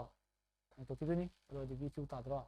v q ꯇꯥꯔꯦ ꯑꯗꯨ ꯑꯣꯏꯇꯥꯔꯗꯤ ꯀꯩꯗꯧꯕ v q ꯁꯦ ꯑꯩꯈꯣꯏꯅ q ꯁꯦ ꯀꯩ ꯑꯣꯏꯕ ꯌꯥꯏ q ꯁꯦ ꯑꯩꯈꯣꯏꯅ I equal to charge by time ꯍꯥꯏꯅ ꯑꯩꯈꯣꯏꯅ ꯇꯝꯗ꯭ꯔꯣ ꯑꯗꯨ q ꯗꯤ ꯀꯩꯒ ꯃꯥꯟꯅꯔꯦ I T ꯒ ꯃꯥꯟꯅꯗ꯭ꯔꯣ ꯑꯗꯨ ꯀꯩꯗꯧꯕ ꯑꯩꯈꯣꯏꯅ v equal to I T ꯅ ꯇꯝꯃꯦ ꯁꯨꯃꯥꯏꯅ ꯇꯝꯃꯦꯀꯣ ꯑꯗꯨꯗꯤ v equal to I T ꯁꯨꯃꯥꯏꯅ ꯏꯕ ꯌꯥꯔꯦ 1 ꯑꯃ ꯑꯗꯨꯒꯤ ꯃꯇꯨꯡꯗ ꯀꯃꯥꯏꯅ ꯏꯕꯁꯨ ꯌꯥꯏ ꯁꯤꯗꯤ ꯃꯁꯥ ꯂꯣꯏ ꯂꯩꯖꯔꯕꯅꯤꯗ ꯑꯩꯅ ꯑꯗꯨꯝ ꯏꯕꯒꯤ ꯃꯊꯧꯁꯨ ꯇꯥꯗꯦ ꯑꯗꯨꯒ ꯃꯇꯨꯡꯒꯤ ꯃꯇꯨꯡ ꯏꯟꯅ ꯑꯃꯨꯛ ꯀꯩ ꯃꯥꯟꯅꯩ ꯄꯣꯇꯦꯟꯁꯤꯌꯦꯜ ꯗꯤꯐꯔꯦꯟꯁ ꯍꯥꯏꯗꯤ ꯀꯩꯅꯣ ohms law ꯒꯤ ꯃꯇꯨꯡ ꯏꯟꯅ ꯀꯩ v equal to I R ꯒ ꯃꯥꯟꯅꯩ ꯃꯥꯟꯅꯗ꯭ꯔꯣ ꯃꯥꯟꯅꯕꯅꯤ v ꯁꯦ ꯑꯩꯈꯣꯏꯅ ꯀꯩ ꯊꯝꯃꯦ I R I T ꯍꯥꯏꯗꯤ ꯁꯟꯗꯣꯛꯄ ꯃꯌꯥꯝ ꯌꯥꯏꯗ ꯎꯠꯄ ꯋꯥꯅꯤꯗ ꯀꯩꯝ ꯅꯠꯇꯦ I ꯑꯅꯤ ꯁꯨꯕꯒꯤ I R T ꯁꯨꯃꯥꯏꯅ ꯐꯣꯔꯃꯨꯂꯥ ꯑꯅꯤ ꯁꯨꯅ ꯁꯨꯃꯥꯏꯅ ꯐꯣꯔꯃꯨꯂꯥꯁꯦ ꯃꯈꯜ ꯃꯌꯥꯝ ꯊꯣꯛꯄ ꯌꯥꯏꯕ ꯍꯤꯠꯀꯤ ꯐꯣꯔꯃꯨꯂꯥꯁꯦ ꯁꯤꯗ ꯐꯣꯔꯃꯨꯂꯥ ꯍꯤꯠ ꯑꯃ ꯂꯩꯔꯦ ꯁꯤꯗ ꯐꯣꯔꯃꯨꯂꯥ ꯍꯤꯠ ꯏꯅꯔꯖꯤ ꯐꯣꯔꯃꯨꯂꯥ ꯑꯅꯤ ꯂꯩꯔꯦ ꯁꯤꯁꯨ ꯑꯗꯨꯝ ꯐꯣꯔꯃꯨꯂꯥ ꯑꯣꯏꯕ ꯌꯥꯏꯀꯣ ꯄꯨꯊꯣꯛꯄ ꯌꯥꯏ ꯑꯗꯨꯕꯨ ꯃꯦꯟ ꯑꯣꯏꯅ ꯁꯣꯏꯅ ꯄꯨꯊꯣꯛꯏꯁꯦ ꯁꯤꯗꯒꯤꯅꯤꯀꯣ ꯑꯗꯩ ꯃꯊꯪꯗ ꯑꯃꯨꯛ ꯀꯃꯥꯏꯅ ꯄꯨꯊꯣꯛꯄ ꯌꯥꯏ ꯀꯃꯥꯏꯅ ꯄꯨꯊꯣꯛꯄ ꯌꯥꯏ ꯁꯤꯒꯤ 1ꯁꯤꯗꯒꯤ ꯌꯦꯡꯉꯣ 1ꯁꯦ ꯑꯩꯈꯣꯏꯅ ꯀꯩꯗꯧꯕ ꯍꯤꯠ ꯏꯁꯀꯣꯜ ꯇꯨ ꯍꯤꯠ ꯏꯅꯔꯖꯤ ꯑꯗꯨꯝ ꯍꯥꯏꯕ ꯋꯥꯅꯤ ꯍꯩꯁ ꯑꯗꯨꯝ ꯊꯝꯕꯁꯨ ꯌꯥꯏꯀꯣ I T I T ꯗꯤ ꯑꯩꯈꯣꯏꯅ ꯀꯩ ꯄꯨꯊꯣꯛꯄ ꯌꯥꯏ ꯍꯥꯏꯕ ꯀꯥꯟꯗ v I T ꯁꯤꯗ v ꯂꯥꯛꯑꯦ ꯀꯃꯥꯏꯅ ꯂꯥꯛꯏꯅꯣ v ꯂꯥꯛꯏꯁꯦ ꯍꯥꯏꯕ ꯃꯇꯝꯗ ꯑꯩꯁ ꯑꯩꯈꯣꯏꯅ ꯌꯦꯡꯉꯣ v equal to I R ꯑꯩꯈꯣꯏꯅ ꯍꯥꯏꯀꯣ ꯀꯌꯥ ꯀꯥꯖꯈꯔꯦ ꯐ꯭ꯔꯣꯝ ꯀꯌꯥꯗꯤ ꯂꯥꯛꯏꯅꯣ ꯑꯩꯈꯣꯏꯅ ꯐ꯭ꯔꯣꯝ 1ꯗꯤ ꯂꯥꯛꯄ ꯀꯥꯟꯗ h actual v I T ꯂꯩꯔꯦ ꯁꯤ v ꯂꯩꯍꯧꯔꯦ ꯁꯤꯗ ꯑꯗꯨꯒ ꯁꯤꯗ t ꯂꯩꯍꯧꯔꯦ ꯑꯗꯣ v R ꯅꯤ ꯂꯥꯛꯏꯁꯦ I ꯒꯤ ꯃꯍꯨꯠꯇ ꯀꯌꯥ ꯂꯥꯛꯄ ꯑꯩꯈꯣꯏꯅ v I ꯂꯥꯛꯄ v equal to I R ꯑꯗꯨꯗꯤ ꯀꯩꯗꯧꯕ v equal to I R ꯍꯥꯏꯅ ꯑꯩꯈꯣꯏꯅ ꯂꯩꯕꯗꯣ ꯀꯩꯗꯧꯕ ꯑꯩꯈꯣꯏꯅ ꯀꯩ I ꯒꯤ ꯃꯍꯨꯠꯇꯗꯤ ꯑꯩꯈꯣꯏ ꯀꯩ ꯊꯝꯕ ꯌꯥꯏ I ꯒꯤ ꯃꯍꯨꯠꯇꯗꯤ ꯑꯩꯈꯣꯏꯅ ꯀꯩ ꯊꯝꯕ ꯌꯥꯏ I ꯊꯝꯃꯛꯀꯦ ꯍꯥꯏ ꯇꯥꯔꯗꯤ v by R ꯂꯥꯛꯑꯣꯏꯗ꯭ꯔꯣ ꯂꯥꯛꯀꯅꯤ v equal to v by R by T ꯁꯤ ꯁꯥꯗꯣꯏꯁꯤ ꯀꯩꯅꯣ ꯐꯣꯔꯃꯨꯂꯥꯁꯦ ꯃꯌꯥꯝ ꯑꯩꯈꯣꯏꯅ ꯇꯧꯕ ꯌꯥꯏ ꯃꯌꯥꯝ ꯊꯝꯕ ꯌꯥꯏꯗꯣ ꯎꯠꯄ ꯋꯥꯅꯤꯕꯀꯣ ꯁꯤ 3 ꯂꯩꯔꯦ ꯏꯅꯔꯖꯤ ꯐꯣꯔꯃꯨꯂꯥ ꯏꯅꯔꯖꯤ ꯐꯣꯔꯃꯨꯂꯥꯁꯦ ꯀꯩꯗꯧꯕ ꯑꯩꯈꯣꯏꯅ ꯍꯤꯠ ꯄꯨꯊꯣꯛꯄꯒꯤ ꯐꯣꯔꯃꯨꯂꯥꯁꯦ ꯃꯈꯜ ꯀꯌꯥ ꯊꯣꯛ ꯂꯩꯔꯦ ꯑꯗꯨꯛꯀꯤ ꯃꯇꯤꯛ ꯂꯩꯔꯦ 3 ꯑꯗꯨꯃꯥꯏꯅ ꯂꯩ ꯈꯪꯉꯅꯤꯀꯣ ꯍꯤꯠꯁꯦ ꯀꯃꯥꯏꯅ ꯄꯨꯊꯣꯛꯏꯅꯣ ꯈꯪꯉꯅꯤꯀꯣ ꯀꯤ ꯐꯣꯔꯃꯨꯂꯥ ꯑꯗꯨꯛꯀꯤ ꯃꯇꯤꯛ ꯂꯩꯔꯦ ꯁꯤ ꯂꯣꯏ ꯈꯪꯕ ꯇꯥꯕꯅꯤ ꯅꯪꯅ ꯐꯣꯔꯃꯨꯂꯥꯗꯨ ꯂꯣꯏ ꯉꯁꯥꯏꯒꯤ ꯐꯣꯔꯃꯨꯂꯥꯗꯨ ꯂꯣꯏ ꯈꯪꯉꯗꯤ ꯁꯤ ꯀꯩꯁꯨ ꯅꯠꯇ꯭ꯔꯦ ꯑꯗꯒꯤ ꯍꯤꯇꯤꯡ ꯀꯣꯏꯜꯁꯦ ꯀꯃꯥꯏꯅ ꯀꯩꯗꯧꯏ ꯑꯩꯈꯣꯏꯅ ꯑꯩꯈꯣꯏꯅ ꯀꯃꯥꯏꯅ ꯁꯦꯝꯃꯤ ꯀꯃꯥꯏꯅ ꯗꯤꯖꯥꯏꯟ ꯇꯧꯏ ꯍꯥꯏꯕꯗꯨꯅꯦꯕꯀꯣ ꯁꯤꯁꯤꯅ ꯃꯊꯪꯒꯤ ꯀꯩꯅꯣꯗ ꯇꯝꯃꯁꯤꯀꯣ ꯃꯊꯪꯒꯤ ꯑꯩꯈꯣꯏꯅ ꯃꯊꯪꯒꯤ ꯄꯥꯔꯠ 2ꯗ ꯇꯧꯔꯁꯤ ꯍꯧꯖꯤꯛ ꯚꯤडिꯑꯣ ꯐꯅꯌꯥꯝ ꯁꯥꯡꯉꯝꯃꯅꯤ 1:13 ꯌꯧꯔꯦ ꯃꯇꯝ ꯌꯥꯝ ꯁꯥꯡꯇꯣꯛꯈ꯭ꯔꯦ ꯑꯗꯣ ꯃꯊꯪꯒꯤꯗ ꯑꯃꯨꯛ ꯑꯩꯈꯣꯏꯅ ꯇꯝꯕꯁꯤ ꯃꯊꯪꯗ ꯀꯩꯅꯣ ꯁꯦꯔꯤꯁ ꯑꯃꯗꯤ ꯄꯦꯔꯦꯂꯦꯜ ꯍꯥꯏꯕꯗꯣ ꯃꯇꯨꯡꯒꯤ ꯄꯥꯔꯠ 2ꯗ ꯑꯃꯨꯛ ꯇꯝꯕꯁꯤꯀꯣ ꯉꯁꯤꯗꯤ ꯁꯤ ꯐꯣꯔꯃꯨꯂꯥ ꯃꯌꯥꯝꯁꯦ ꯍꯥꯏꯐꯦꯠꯇꯪ ꯌꯦꯡꯈꯣꯕꯀꯣ ꯍꯦꯛꯇ ꯅꯠꯇ꯭ꯔꯗꯤ ꯉꯥꯎꯈꯤꯅꯦꯕ ꯅꯣꯏ ꯍꯥꯏꯗꯤ ꯃꯌꯥꯝ ꯇꯥꯛꯁꯜꯂꯨ ꯇꯥꯔꯗꯤ ꯌꯥꯝꯃꯟꯈ꯭ꯔꯦꯕꯀꯣ ꯁꯤꯐꯥꯎꯗ ꯁꯤ ꯂꯣꯏꯅ ꯌꯦꯡꯉꯣ ꯑꯃꯃꯝꯇ ꯅꯣꯏꯅ ꯏꯁꯀ꯭ꯔꯤꯟ ꯁꯣꯠ ꯇꯧꯔꯁꯨ ꯇꯧꯔꯣ ꯑꯗꯨꯒ ꯑꯩꯅ ꯍꯣꯠꯄꯁꯦ ꯃꯨꯟꯅ ꯇꯥꯔꯒ ꯑꯗꯨꯝ ꯈꯪꯒꯅꯤꯀꯣ ꯑꯗꯨꯒ ꯑꯩꯈꯣꯏꯅ ꯉꯁꯤ ꯑꯩꯈꯣꯏ ꯍꯧꯖꯤꯛ ꯀꯩꯀꯩ ꯇꯝꯈ꯭ꯔꯦ ꯏꯂꯦꯛꯇ꯭ꯔꯤꯁꯤꯇꯤꯗ ꯃꯈꯜ ꯀꯌꯥ ꯊꯣꯛꯂꯛꯏ ꯁ꯭ꯇꯦꯇꯤꯛ ꯏꯂꯦꯛꯇ꯭ꯔꯤꯁꯤꯇꯤ ꯀꯔꯦꯟ ꯏꯂꯦꯛꯇ꯭ꯔꯤꯁꯤꯇꯤ ꯍꯥꯏꯕ ꯑꯃ ꯂꯩꯔꯦ ꯀꯃꯥꯏꯅ ꯆꯠꯂꯤꯅꯣ ꯐ꯭ꯔꯤ ꯆꯥꯔꯖ ꯌꯥꯎꯕꯩ ꯆꯠꯂꯤꯅꯤ ꯐ꯭ꯔꯤ ꯆꯥꯔꯖ ꯀꯃꯥꯏꯅ ꯌꯥꯎꯏ ꯇꯥꯛꯈ꯭ꯔꯦ ꯑꯗꯨ ꯃꯥꯏꯀꯩ ꯑꯁꯦꯡꯕ ꯀꯃꯥꯏꯅ ꯆꯠꯂꯤ ꯃꯥꯏꯀꯩ ꯑꯁꯦꯡꯕꯗꯤ ꯅꯦꯒꯦꯇꯤꯚꯇꯤꯅ ꯄꯣꯖꯤꯇꯤꯚꯇ ꯆꯠꯂꯤ ꯑꯗꯨꯕꯨ ꯀꯩꯗꯧꯕ ꯀꯟꯚꯦꯟꯁꯅꯦꯜ ꯑꯣꯟꯅ ꯇꯩꯅꯕ ꯃꯥꯏꯀꯩꯗꯤ ꯀꯥꯏ ꯆꯠꯂꯤ ꯄꯣꯖꯤꯇꯤꯚꯇꯤꯅ ꯅꯦꯒꯦꯇꯤꯚꯇ ꯆꯠꯂꯤ ꯀꯣ ꯁꯤꯃ ꯇꯝꯃꯦ ꯑꯗꯨꯗꯒꯤ ꯀꯩꯗꯧꯕ ꯃꯥꯒꯤ ꯁꯤꯝꯕꯣꯜ ꯀꯩꯅꯣ ꯁꯤ ꯃꯌꯥꯝꯁꯦ ꯁꯤꯃꯗꯤ ꯏꯁꯀ꯭ꯔꯤꯟ ꯁꯣꯠ ꯐꯖꯅ ꯇꯧꯁꯜꯂꯛꯑꯣ ꯀꯥꯎꯗꯅꯕꯀꯣ ꯑꯗꯨꯗꯒꯤ ꯁꯤꯒꯤꯗ ꯑꯩ ꯀꯩꯅꯣꯝ ꯍꯥꯏꯔꯝꯈꯤꯒꯦ ꯁꯤꯒꯤꯗ ꯅꯣꯏ ꯁꯣꯏꯗꯅꯕꯀꯣ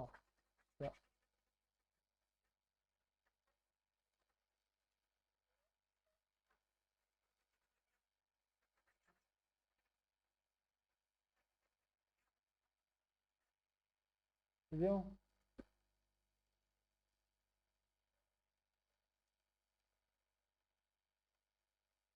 ꯃꯦꯖꯔꯤꯡ ꯗꯤꯚꯥꯏꯁꯁꯦ ꯀꯩꯀꯩꯅꯣ ꯍꯥꯏꯕ ꯃꯇꯝꯗ ꯁꯤꯁꯨ ꯏꯁꯜꯂꯝꯃꯒꯦ ꯅꯣꯏ ꯀꯥꯎꯅꯦꯕꯀꯣ ꯃꯦꯖꯔꯤꯡ ꯗꯤꯚꯥꯏꯁꯁꯦ ꯁꯤꯒꯤꯗꯤ ꯃꯦꯖꯔꯤꯡ ꯗꯤꯚꯥꯏꯁ ꯂꯩꯕ꯭ꯔꯥ ꯂꯩꯔꯔꯣꯏ ꯆꯥꯔꯖꯁꯤꯗꯤꯀꯣ ꯏꯂꯦꯛꯇ꯭ꯔꯤꯛ ꯀꯔꯦꯟꯒꯤꯗꯤ ꯗꯤꯚꯥꯏꯁ ꯂꯩ ꯃꯥꯒꯤꯗꯤ ꯀꯩꯅꯣ ꯑꯦꯃꯤꯇꯔ ꯂꯩꯔꯦꯀꯣ ꯑꯦꯃꯤꯇꯔ ꯕ꯭ꯔꯥꯟ ꯆꯨꯝꯕ ꯑꯩꯒꯤꯁꯤꯕꯣ ꯑꯦꯃꯤꯇꯔ ꯑꯦꯝ ꯃꯤꯇꯔ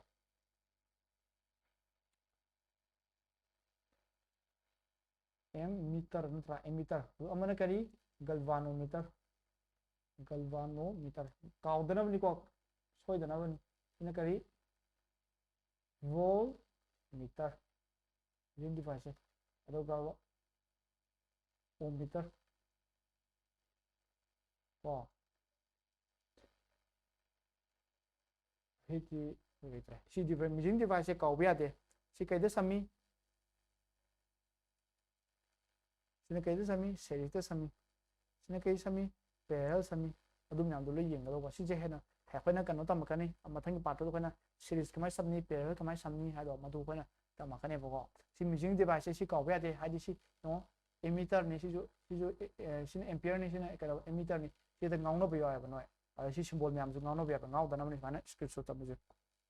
सी मीजिंग डिवाइस से ये इंगाइ से माने स्क्रीनशॉट तहरो अदु कनो खंगनबदो याम लाइना खंगबिदो को असी दिस दोलो सलाजे मथंगी नेक्स्ट वीडियो दा अब थेंगरजी को मथंगी नेक्स्ट वीडियो थेंगरजी नोने सब्सक्राइब तौदब कांगु सब्सक्राइब तौसलमो अदुगा हांदगी दुम येंग लाक्वा अदु सब्सक्राइब ति तौनिंगदबा कांगु हाइता सपोर्ट तौनिंगदबा सेना हाइतारदे को अदुम बजु तौबिगनु अदु सब्सक्राइब तौसलमो अनौबो थेंगनबो हाइतारदि ताकपजे नोंगाइ नोंगाइते अदु हारमो अदुगा सत्र याम्बा नोना समाइ ताकपजना पाम्बरा वाइ बोता ताकपदा पाम्बरा दो मदुजु हारमो को अदु मतुना ताकतनि अदुगा नोंकम नोंगाइ को अदु खंजेब को ngasi di sido loisalaji mathagi next video khoi electricity part 2 da thengna ji ko ngasi di da loisalaji